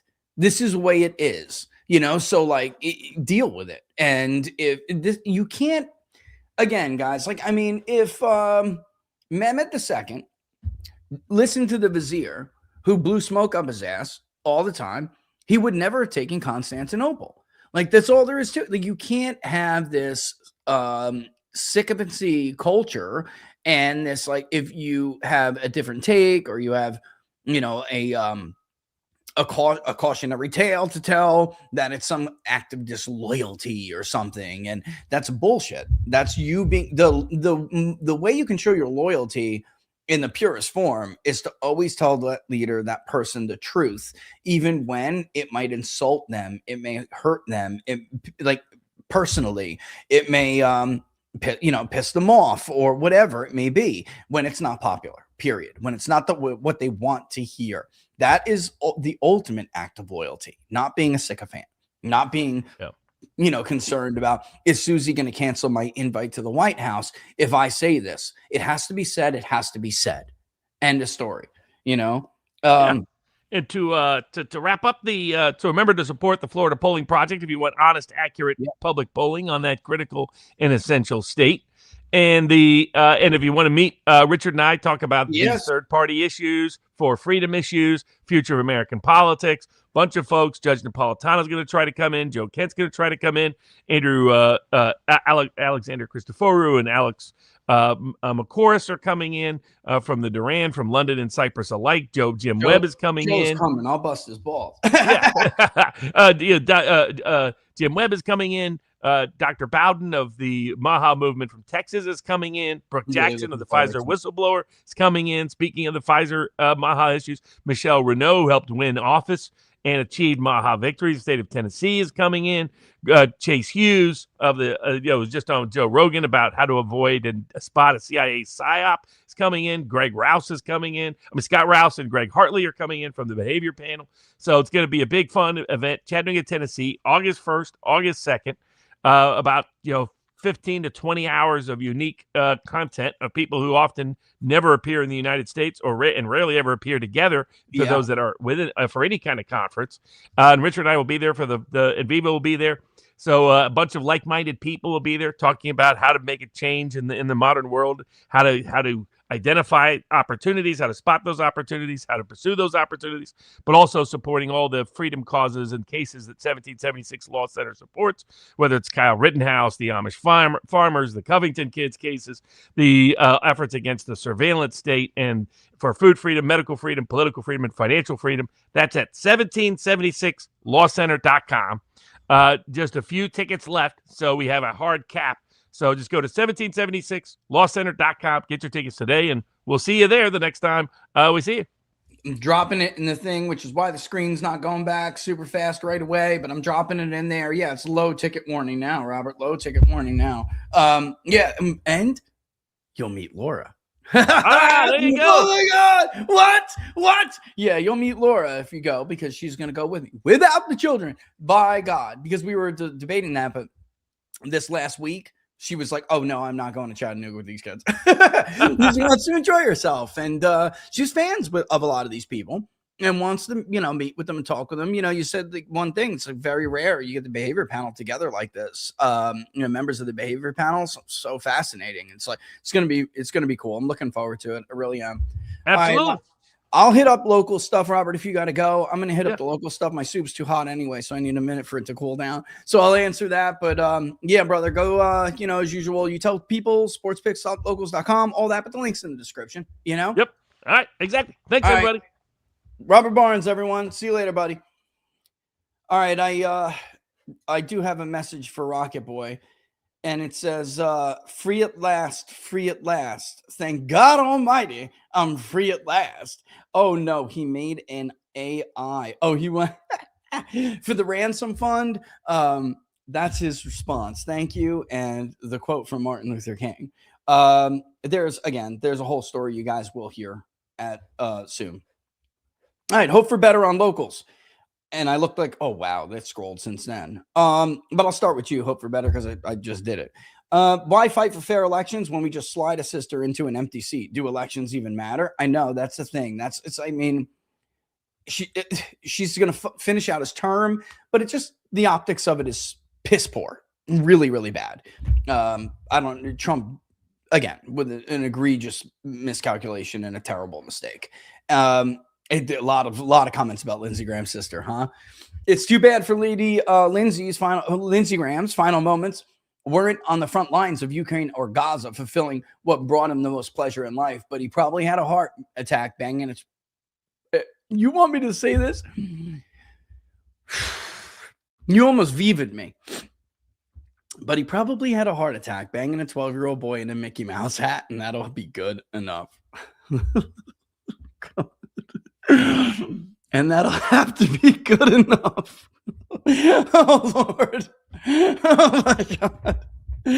Oh, boy. Locals. I love you guys.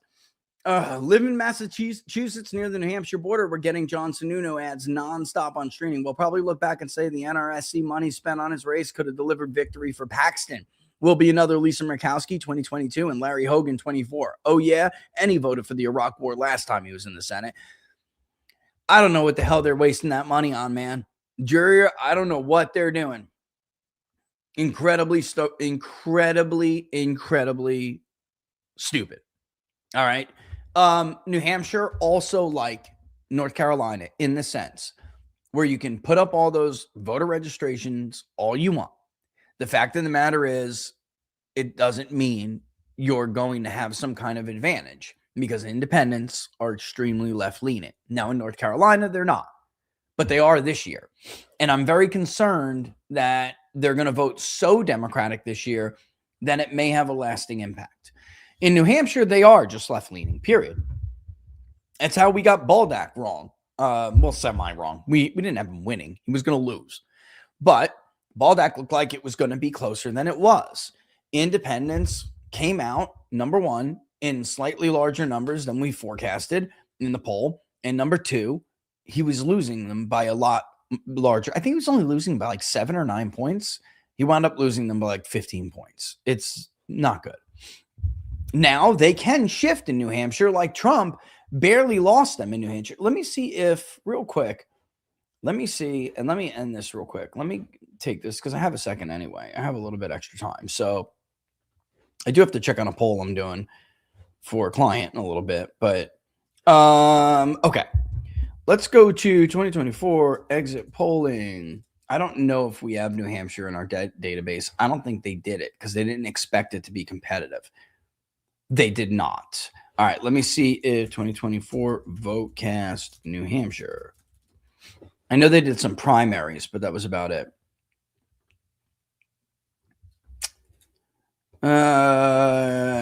Maybe I have to put in AP to get the thing to trigger. All right. No, just the primary. Okay. Because I know they stopped. We tried to get them, but they were like, sorry, we're just not going to do it this year because we tried to pay for AP VoteCast for you guys. Trump barely lost his state again. But I'm just looking at it. Unfortunately, we don't really have moderate Republican middle. All right, it shifted quite a bit. How voters in New Hampshire move between elections. Okay, high Republicans moved considerably. High Democrats moved to the right too, from D plus 40 to D plus 36. Moderate Democrats moved from D plus 18 to D plus 10. The middle moved from D plus 7 to R plus 1. It doesn't make any sense. It just doesn't make sense to me. Potentially. But again, it is just a explore more AP VoteCast findings. Let me see if we do have this. Oh, we do. Ooh. Age, education, race, ethnicity, location, gender, and age. Men by race, women by race. Why did they do this like this? That's weird. Oh, that's not New Hampshire. That's various things. Okay. So that would make sense then. I don't know why is that the middle thing though? Yeah, the middle thing was New Hampshire. So it went from Biden winning the middle, which isn't NPA or independent. It's not the same thing. It's how they identified when the exit pollster asked them. So it is slightly different, but it's a good question. It's an interesting topic. The Chunkster said, I'm starting the Zoomer X.com party. The Zoomer party advocate for the interest of Generation Z independent populist voters. Not an official political party, not yet, but will be leading the way in messaging, policy, and profession and personnel. That's cool. And that's, by the way, past due, like about time kind of thing. Because there's no voice, like millennials and down don't have a voice. Boomers are just drowned out. You know, Owen Schroyer put something up the other day when Lindsey Graham died that you can tell that the talking points from cable news are now all over X. They realized something, that they had like lost the social media war. And believe me, it's so funny because they didn't do it for domestic policy that helps you. They did it to get the Israel first message back in front of certain people that they were losing or lost.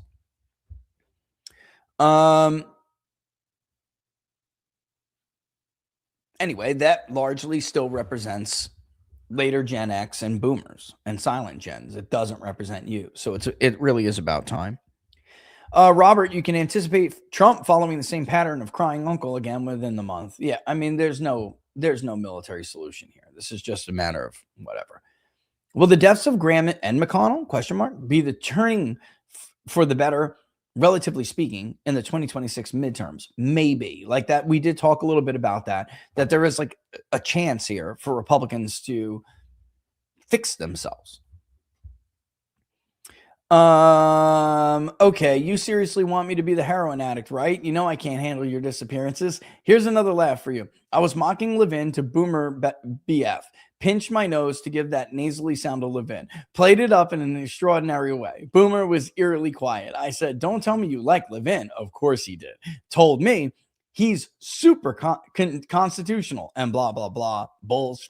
Swear if I wasn't so open-minded, I'd dump his stupid ass. You got to be open-minded, though, with other people's point of views, right? And in truth, Laura and I don't always agree on everything, and that's a good thing. You know, like the left and now increasingly the right on the Israel First side, which I don't think is right-wing. I think they're very leftist in nature, by the way. Speaking of which, you know, I'm just going to do this. This dude, I'm away in Virginia Beach. I don't even see this DM, all right? This is why I'm going to caution you not to break up with him over difference of views.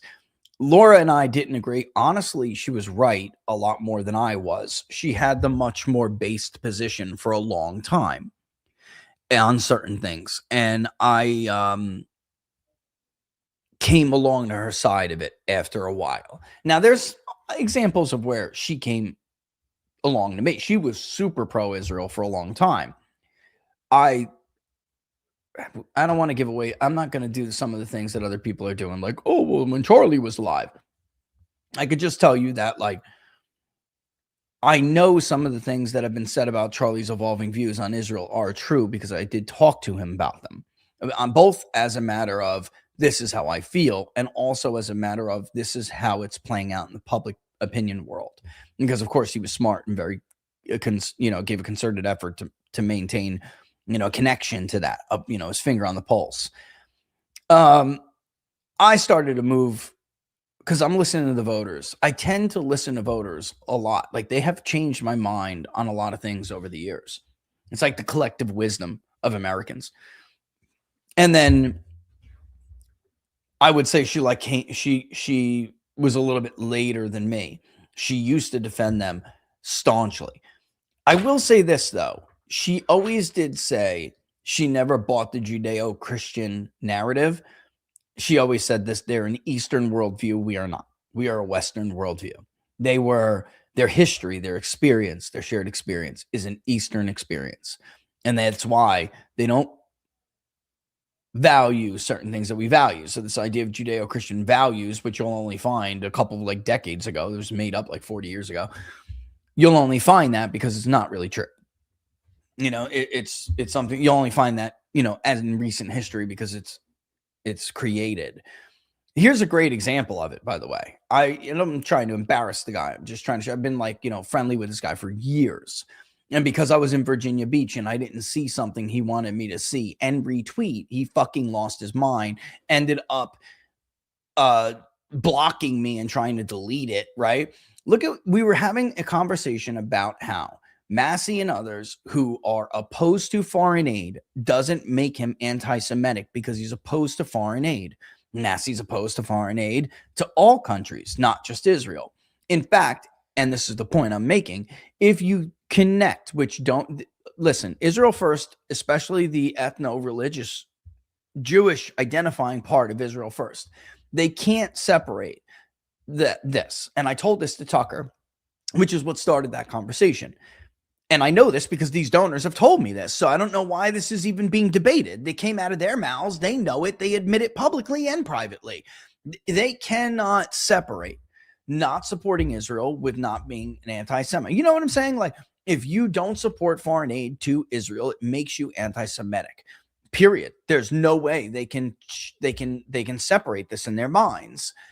And my argument was, well, then you're calling like a super majority of the country anti-Semitic because large majorities of this country do not support unfettered or whatever, foreign aid when we're broke ourselves. They don't. So you're like, if you add this, and this was my point to Tucker, this ever-expanding definition of what it means to be an anti-Semite, it now includes at least a supermajority, if not in some instances, 75, 80% of the damn population. Like, you have isolated everybody. I didn't see it. I was busy. And look, you can see the original thing was sent the day before, but that next message, I'm in Virginia Beach, dude, watching my daughter dance. Hi, neither you nor any of the other just worried about aid friends shared this tweet or similar data because you're all low-life, degenerate liars who just love to pick at Israel while Islamists are eating this country up. Be blessed. And then block me before I even had a chance to respond because I just came back that weekend. And I was going to respond with what I publicly said on X, which is, this is why you're losing, you have lost. But this is why you have lost this public relations fight. We're not low-life degenerates. You're an ethno-religious supremacist who calls everybody names and ists and isms when they diverge from your opinion. And one of those opinions, which is held by many people in this country, which is becoming a majority, is that Islamists didn't hijack the Trump presidency and start a stupid war that the president campaigned against for 10 years. Islamists didn't do that. This is why you have lost. Not you're losing, you have lost. It's over. And I think you need to just start to accept yourself in that role. Instead of calling everyone else names like Mark Levin, it's in my DNA. You're an ethno-religious supremacist. Period. And by the way, Israel First has replaced the Democratic Party in the never-ending whiny bitch segment of political discourse in this country, which was wholly rejected by the American public. If you're not in agreement with somebody, you're constantly hysterical, that is a sign of leftism. You're a leftist. It's no different than how Democrats reacted when other people didn't support little boys cutting off their penises because they think they may be gay. Or schools and doctors helping little children cut off their penises and breasts because they're confused over their gender, which is not a real thing. They're confused over their sexual orientation. And if you had a problem with this, if you didn't think Michael Brown put his hands up and said, don't shoot, then you're an ism, you're a this, you're a that, you're a phobic, you're an ist, you're a blah, blah, blah, blah, blah, blah, blah. You replaced Democrats because you're them now. You're now the hysterical name caller that the modern left, that Donald Trump was literally held up to oppose. You are now that. You have taken their spot. They are now the sane ones compared to you. And that's why America rejected you. You had another 10 years of your grift. You could have kept it going, pretending you were our greatest ally, pretending there's such a thing as Judeo-Christian values. You could have kept that up forever, pretending that neoconservatives are actually conservative when the real history shows they are not. Billy Crystal's daddy, another Israel First cuck, Billy Crystal's daddy was a Trotskyite. And he's the father of your modern school of thought. That's why Billy Crystal never opposed any of the domestic welfare programs, was never serious about cutting back the size and scope of government, and is in fact responsible for the largest expansion of government in modern history in the post 9/11 era. The Department of Homeland Security, the Patriot Act. That's why neoconservatives support the surveillance state, because these are all very Eastern ideas, not Western ideas of freedom, of a constitution, of a social contract, of liberty, forgiveness, mercy, justice. Those are Western principles. And dare I say, friendship. Because you'll stab your friend in the fucking back in a second. And that's why you're being vomited out of the mouths of the American public. And we're never going back. So enjoy it while you can. Enjoy your war. Because you won't be in power for a very long time. Already toxic on the American left. You had one little sliver of support left on the American right. And now you cut that too. $1 billion a year the state of Israel is spending now, almost $1 billion a year to try to influence the American public to salvage support because of the damage you guys have done.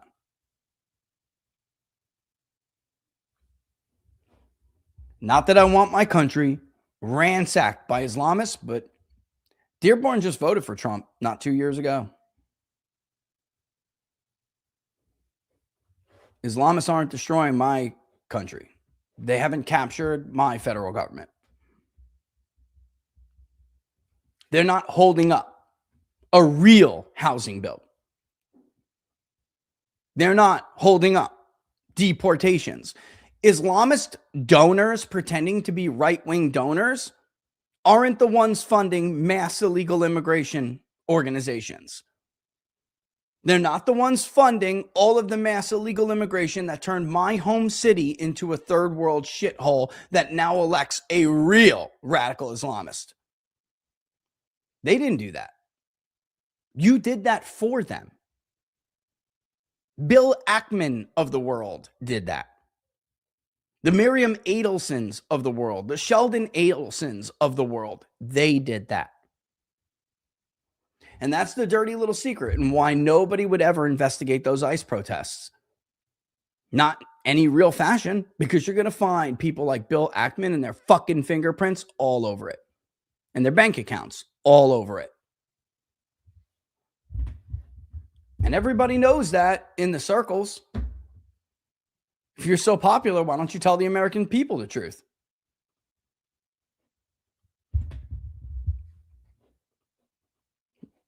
Doesn't mean we want Sharia law to be the law of the land, but let's assign the blame where it belongs.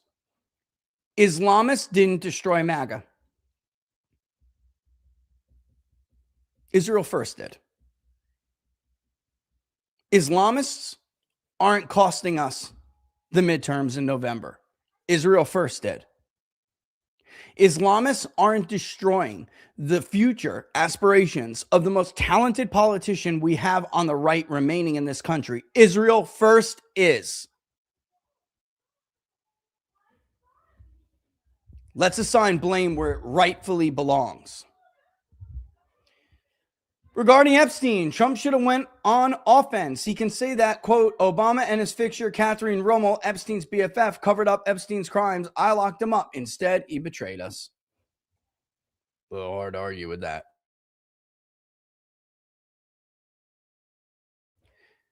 All right. Mitch McConnell and Lindsey Graham, Christmas came early this year. I don't celebrate it, but I also don't want to rewrite history. I'm not going to celebrate the life and career of that man or men like him. They are the reason for our downfall. The guy never voted against a Democratic appointee to the Supreme Court. Ketanji Jackson Brown. I never met a war he didn't like. Never met a brown kid he didn't want to bomb. Fuck that. I am not celebrating that man, and I'm not telling God when I die that I celebrated and raised up a legacy like that. I think we all need to be careful that those life reviews are right. Rich, I've heard this demographic in coastal Carolinas who moved from colder climates to halfbacks, liberal, wealthy white boomers who couldn't take the heat in Florida, so went halfway back to New England. That's true. And actually, Tim Scott once called me a halfback, or once predicted that I would be a halfback, as I was bitching and moaning about how hot it was, and that I would never, when's Christmas going to come, Laura? We don't have Christmas this year. And he was like, halfback incoming. I'm like, what's a halfback? And he was like, you're definitely going to be a halfback. We'll see you in South Carolina soon. He was wrong by one state, but he was right about the halfback syndrome. But yes, that is a true demographic. I wouldn't say they're all liberals, but a lot of them are. That is true. We're getting a lot of them here where I am, Blondie. And they're building condos and shit for them because of the importing of them. They're putting highway access points. They're ripping this place apart. I mean, it's not good. Rich and Robert, at what point do you have to help Tucker with his new party idea, or anyone F the GOP? Just let it go extinct and make way an alternative. Let's hope for better, and maybe Elon can accelerate it. Yeah. I'm on the verge of saying that is the right way to go. I am. And I think I probably am going to, guys, I think honestly by 28, I probably will be on that page. I would be on it now. There's just not enough time. And that's because of the commenter. That's because of what, let me see if I can't find it. It's because of what Brian said on YouTube. This is just true. The betrayals, the source of the betrayals is the disconnect between the donor network, the donor class, and the base. They don't actually agree with anything that you believe in. They don't actually intend to deliver on anything that they promise you. They're lying to you. And the worst part about it is they know they are. They like to perpetuate this fraud, because if they solve a problem, they have nothing to promise to solve for you next time. They have literally said that to me. If David Giglio's in the audience, he knows of one exact thing. Kevin McCarthy himself and some of these other guys talking with these donors, stunning us. Like, yeah, we don't actually intend to solve the water issue. And by the way, one congressman who got elected and got sent to DC was even sworn in as a freshman congressman. Wouldn't give them his bill, wouldn't give them his vote on an omnibus bill or a continuing resolution or whatever it was. And he said, yeah, I will if you give me your word and your support on this water bill that I have that's going to save the Central Valley from all these droughts and help the Central Valley farmers. And Kevin and Paul laughed in his face. And they were like, dude, we don't actually fix problems like that. Then we have nothing to run on next year, dummy. They were so smug, arrogant, and cavalier about it. They don't actually intend to fix these. And you think the Rickett family, right? The Rickett, right? Or is it, no, what is the name of that family? The family with the In Florida. They wouldn't let Kevin do it if he wanted to. Not in Florida, in California. Yeah, It's not the Ricketts. the ones that Damn. they own Palm, and then they also own Yeah. the Halo or little mandarins. What is it? Yeah, but they have all the water in California. It's driving me crazy. You know. I know. I did a whole report on it too, but my brain is blank right now. Ryan, this weekend in Bedminster should be fun. Oh, Ryan, you know that, man. I hope all ears and hearts are open as Minnesota GOP continues toward conservative populism. We'll be electing a new party chairman this December. Ooh. And by the way, whenever you guys are ready to put that shindig together, of course, my good friend and current RNC committeeman will be running as chair. He is a young Black America First populist podcaster, has an incredible future. I love hearing that. I highly recommend both you and Robert interview him. I love hearing that. You have my number. Do me a favor and let's talk about that. Absolutely. The Resnicks, thank you. That's it. Yep. Can I thank you? Eot, can I thank you, bro? I hope I don't blow you up right there, but that was driving me freaking nuts, brother. Thank you so much. Wi-Fi. Oh, I read that before. So did Lindsey get his job in the South Carolina government? So did she get Lindsey his job in the South Carolina government? I mean, this is what he made sure is taking over her brother, that seat. Voc rehab officer. And then there's nothing against that. My friend John's a voc rehab for the VA. There's nothing against it. But I guarantee you, if I called up John right now and I was like, hey, brother, you want to be a senator? He'd be like, what the? No. I don't have any qualifications to do that.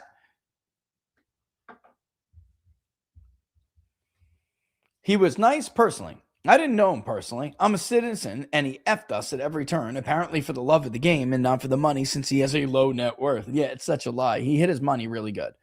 I love this comment, Philly Patriot. And no, Donald, we didn't golf with him either. We evaluated him by his fruits, which ain't much. Wow, here. Philly Patriots. Oh, here. Anyway, I won't celebrate a soldier joining the devil's ranks. Oh, here. Exactly. What does it say about us as a nation that we feel the need, instead of holding people's legacy to account, that we feel the need to rewrite and recreate a fictionalized version of them and then put on this charade? He's part of, and a pivotal part of, the biggest failed ruling class in U.S. history. They committed crimes against us and against others. How many hundreds of thousands of Iraqis are dead and maimed because of Lindsey Graham? How many children in Gaza, Muslim and Christian, are dead because of Lindsey Graham? How many Madonnas of the Donbass have been vaporized and or scorched holding their children because of Lindsey Graham? No, sir.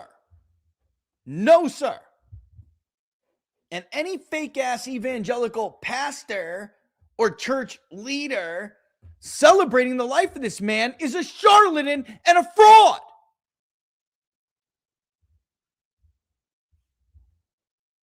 You're supposed to love your neighbor. Love others. Care for your neighbors. He ignored his neighbors and bombed every foreigner he could imagine. And there's worse, guys. There's worse. The personal life stuff, Robert was joking and we were making light of it. But some of it is downright evil. It's no wonder why some people don't want to get to the bottom of the Epstein class stuff. Epstein himself and his behavior. Why would you? At this point, I don't care if Republicans lose Congress. Let Collins and Husted get creamed in Maine and Ohio. Focus on getting candidates like Paxton across the finish line and not bleed out too bad in the House, gubernatorial and state legislative races. I honestly think like senators are such a big problem when they're bad and they're entrenched. So honestly, Jonathan, I'm with you on this because like it'll be just defeat the Democrat later. But if you put in a Republican now and that Republican gets entrenched, like Andy Barr is going to come back and haunt you for years, Kentucky. Thank you, Donald Trump.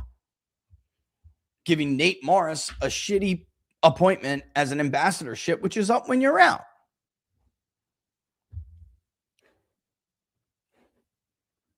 Real disgusting. I can't wait to tell you guys this story. I'm just getting texted. I mean, it is the same person. It is the same one. 100%, bro.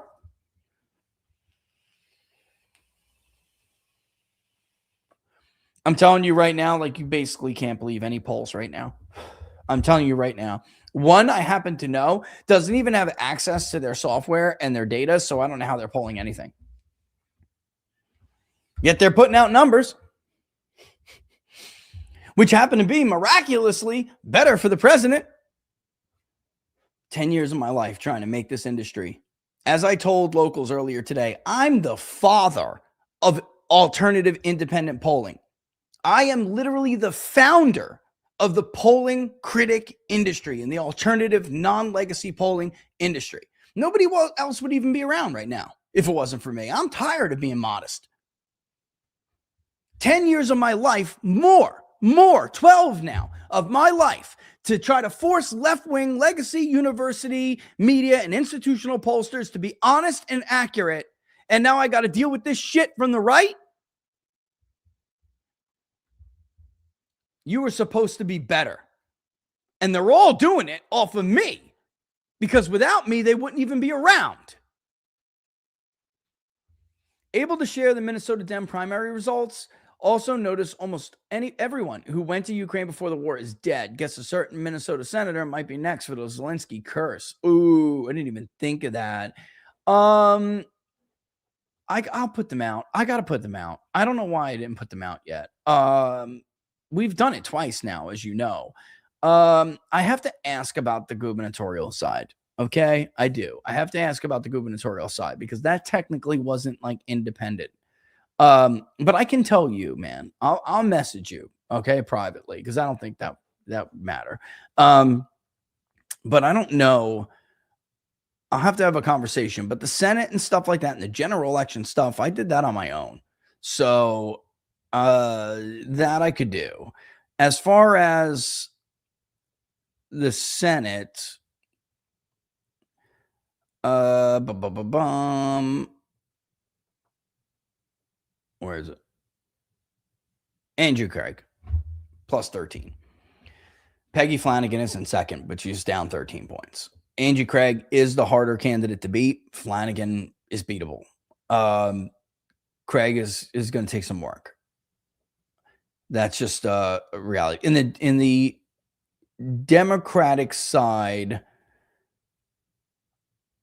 of the, I'll message you them. I know what you want. I know I do. But I will give them to you. Like I'll just run it by somebody. I'll give it to you privately. Okay. Because I can't say like the leader, second place, third place. It's just, then it won't matter anymore. And I might as well just rattle off the rest, but I really have to kind of be careful and, I'll tell you privately. Okay. Strangely, let me just look at this. On the Republican side, by the way, it's Tafoya, Michelle Tafoya. She's ahead.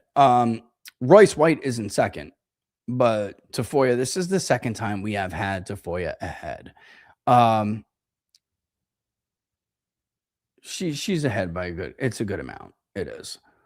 It's like 16 points. And that concerns me because I'm a little worried Tafoya can't get out. You'd have to rely on, like, if Mike Lindell gets the nomination, you'd have to rely on him to get out these voters that Tafoya can't get out. And then I'd be, you got to make sure that the ticket split is, 95-5 up and down the ticket. That's going to be the biggest challenge in Minnesota, depending on who they nominate. But the only one who's going to bring out the voter that Royce White could bring out, because they're not going to come out later for Tafoya. They're just not unless they want to come out to vote for like Mike Lindell. That's about it. So I do know that I'll message it to you, man. I know what you're looking for, but that's the governor's side. And as you well know, I am polling for a candidate in that race. So like, I need to be careful. Yeah. Okay, so you're planning to advocate anyone who votes for me to not vote blue no matter who. Do not settle for less than they believe they deserve. I think we really all need to start with that message, because these parties and Democrats are less guilty of this, but they're not listening either, Quality Leering Center shirt, get out of here. This is funny. And you sent a pic. No kids allowed. Quality Leering shirt, 612. That shirt's hilarious. I love it. McConnell, 4 weeks hospitalized, no diagnosis, no hospital name. Feinstein got just say I. Thurman held his seat from Walter Reed, then the auto pen, no mechanism to check, except there is KRS 446 period 400, which defines death. The 17th Amendment commands Bashir to act on it. Yeah, he's going to get, guys, Bashir's going to get away with this. This is why I'm flipping out the way I am. Andrew, you're 100% correct. Bashir is going to win this fight. Kentucky Republicans crafted this law like morons. If McConnell is not pushed out by the first week of August, this is going to be a disaster. You're going to get a Democrat. You are. If Trump is with Larry Loomer, why not Lindsey Graham? I think Trump is not the man he was. He does not care about the country, much less the GOP. Is worse than most of his critics said. A greedy traitor who is happy to destroy America with his associates. Why would any honest senator not vote to remove Trump? He seems to be guilty of a lot of impeachable stuff, and overlooking that for someone as disloyal as he has been is doubly stupid. If Dan's will protect Trump no matter what, that speaks very poorly of him. Yes, the establishment won't protect him, but either should America first. Only his co-conspirators should be interested in him staying in the White House. That's a good point. That's a fair point. But you need Trump to think that, man. You know what I mean?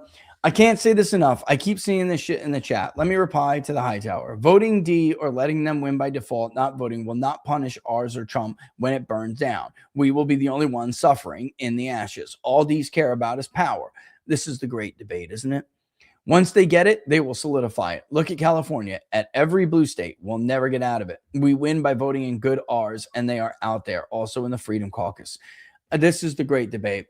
P. Pickens cute. On P. Pickens cute, which I love. P. Picken cute, which I absolutely love that name.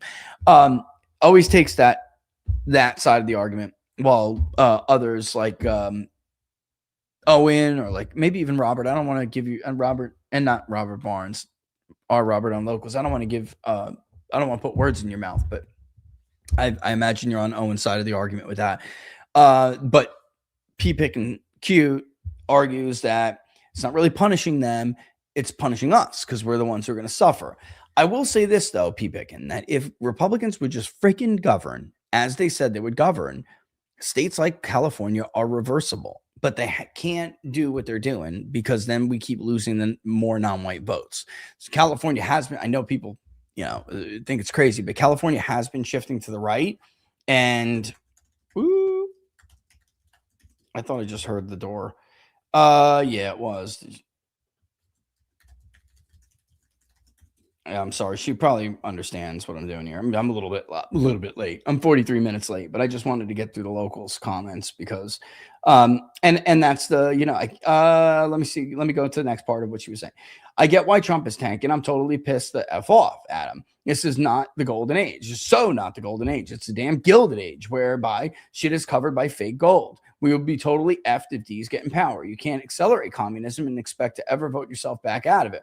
We will be royally effed. We can kiss our country goodbye. For the love of God, people need to wake the F up already. I mean, that's an argument. It is. I mean, that's the great debate right now. That if it does go and it's gone, we won't get it back. By the way, guys, just for the record, don't forget, we did do this study. Okay. It's on Big Data Poll right now. It's super interesting.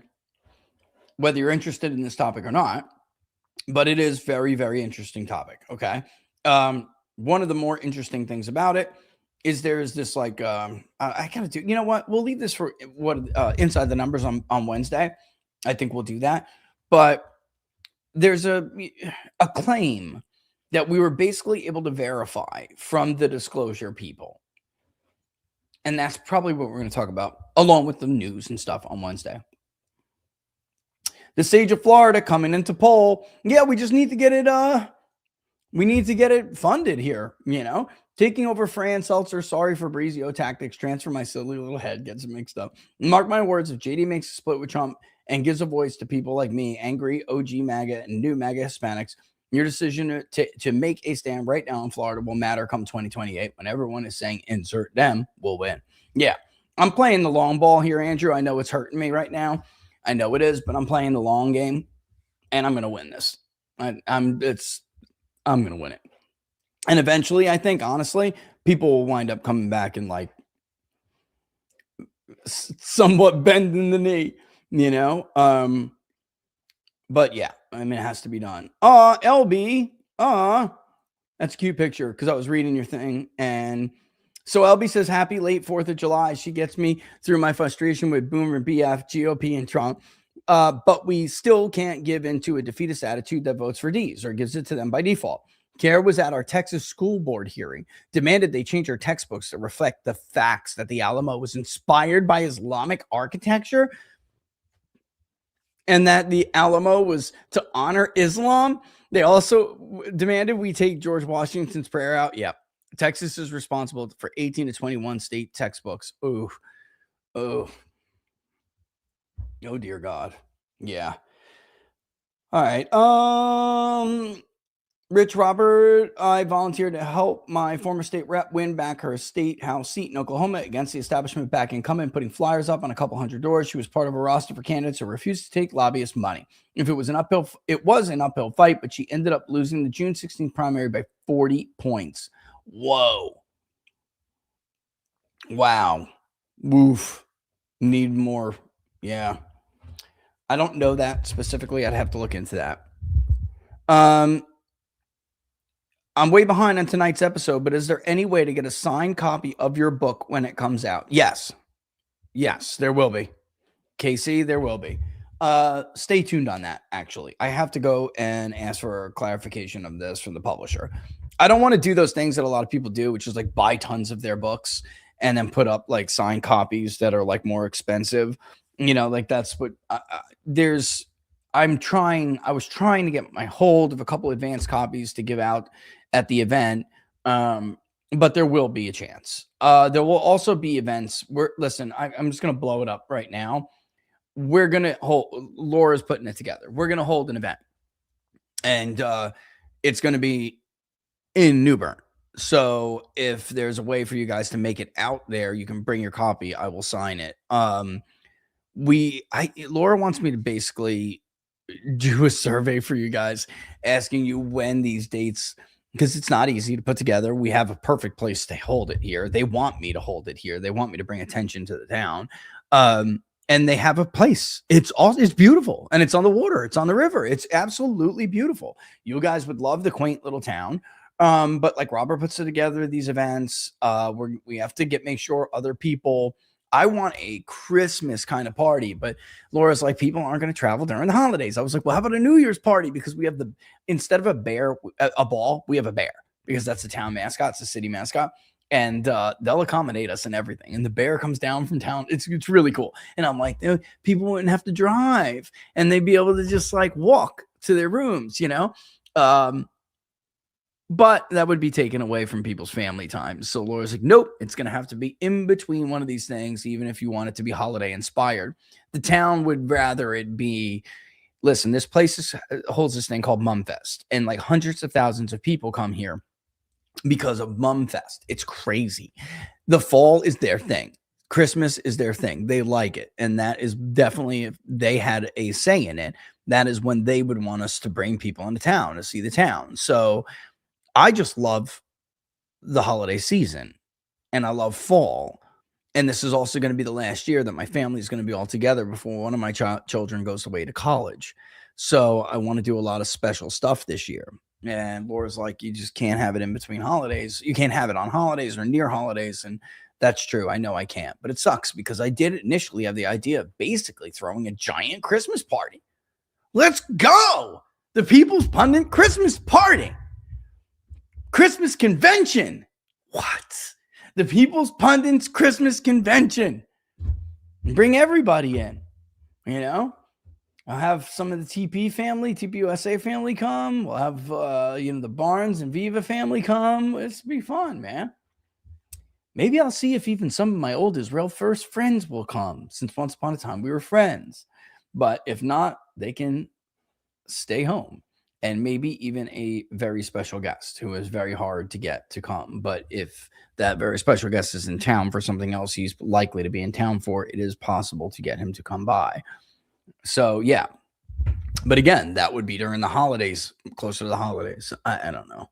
But yeah, the short answer to that, Casey, is yes, there will be a way to get the signed copy, multiple ways. And there's another platform that when that comes out, I think we'll be able to sell them signed through that platform. So stay tuned. I'll get you an answer to that. But either way, if you do pre-order it and it comes, I could probably even swap it out for you, and send you one. Anticipating. Oh, I got there already? Really? And the rest are memes and stuff. The memes are hilarious. Kosher Sex, USA Now with his memes. Kosher Sex, and it's Graham unboxing a butt plug. Oh my God, bro. That's AI. And oh my God, it's more than him unboxing it. Huh? Oh my God. I got to tell Laura, you have to look at the locals comments section where the tips are. And USA Now has a meme of Graham unboxing a special present. It's hilarious. I wish I could show this live, but I'll get a strike from YouTube if I. Oh my God, the cleaning lady to the hotel is literally coming to the door. Oh, where did you get this, bro? That meme was that long.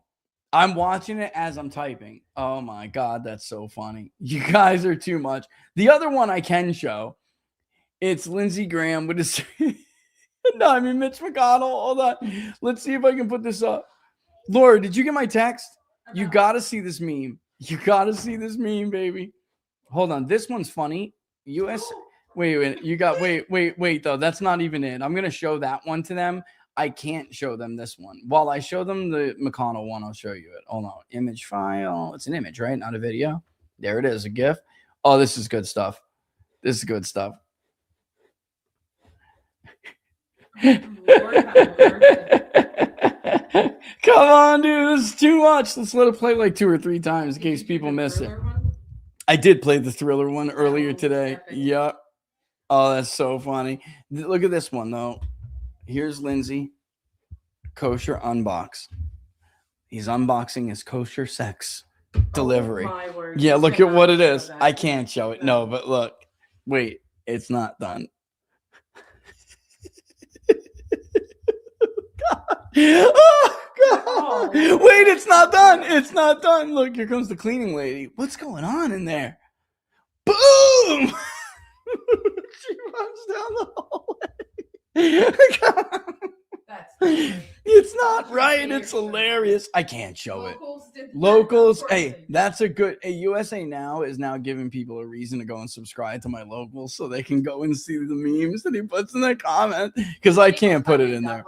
Peoplespundit.locals.com. All right. With that in mind, thanks to the new members, by the way. Really appreciate it. A couple gave away memberships too and subscriptions. That's awesome. Lisa, welcome aboard. Really appreciate you guys' support. All the super chats, tips, rants, and the like. I want to make sure I just didn't miss anything, right? I did not miss anything. No. Okay. We'll be back on Wednesday for, of course, Inside the Numbers. We'll be back more tomorrow with some road rages on locals. And on YouTube, I'm going to figure out how to get those onto you. All right. If you're a YouTube member, I'm going to figure out how to get that onto you. We are going to start putting more up on YouTube. We do shorts already and stuff, but like some of the other stuff, we're going to try to figure out how to get those over. What else? I'm feeling like I'm missing something.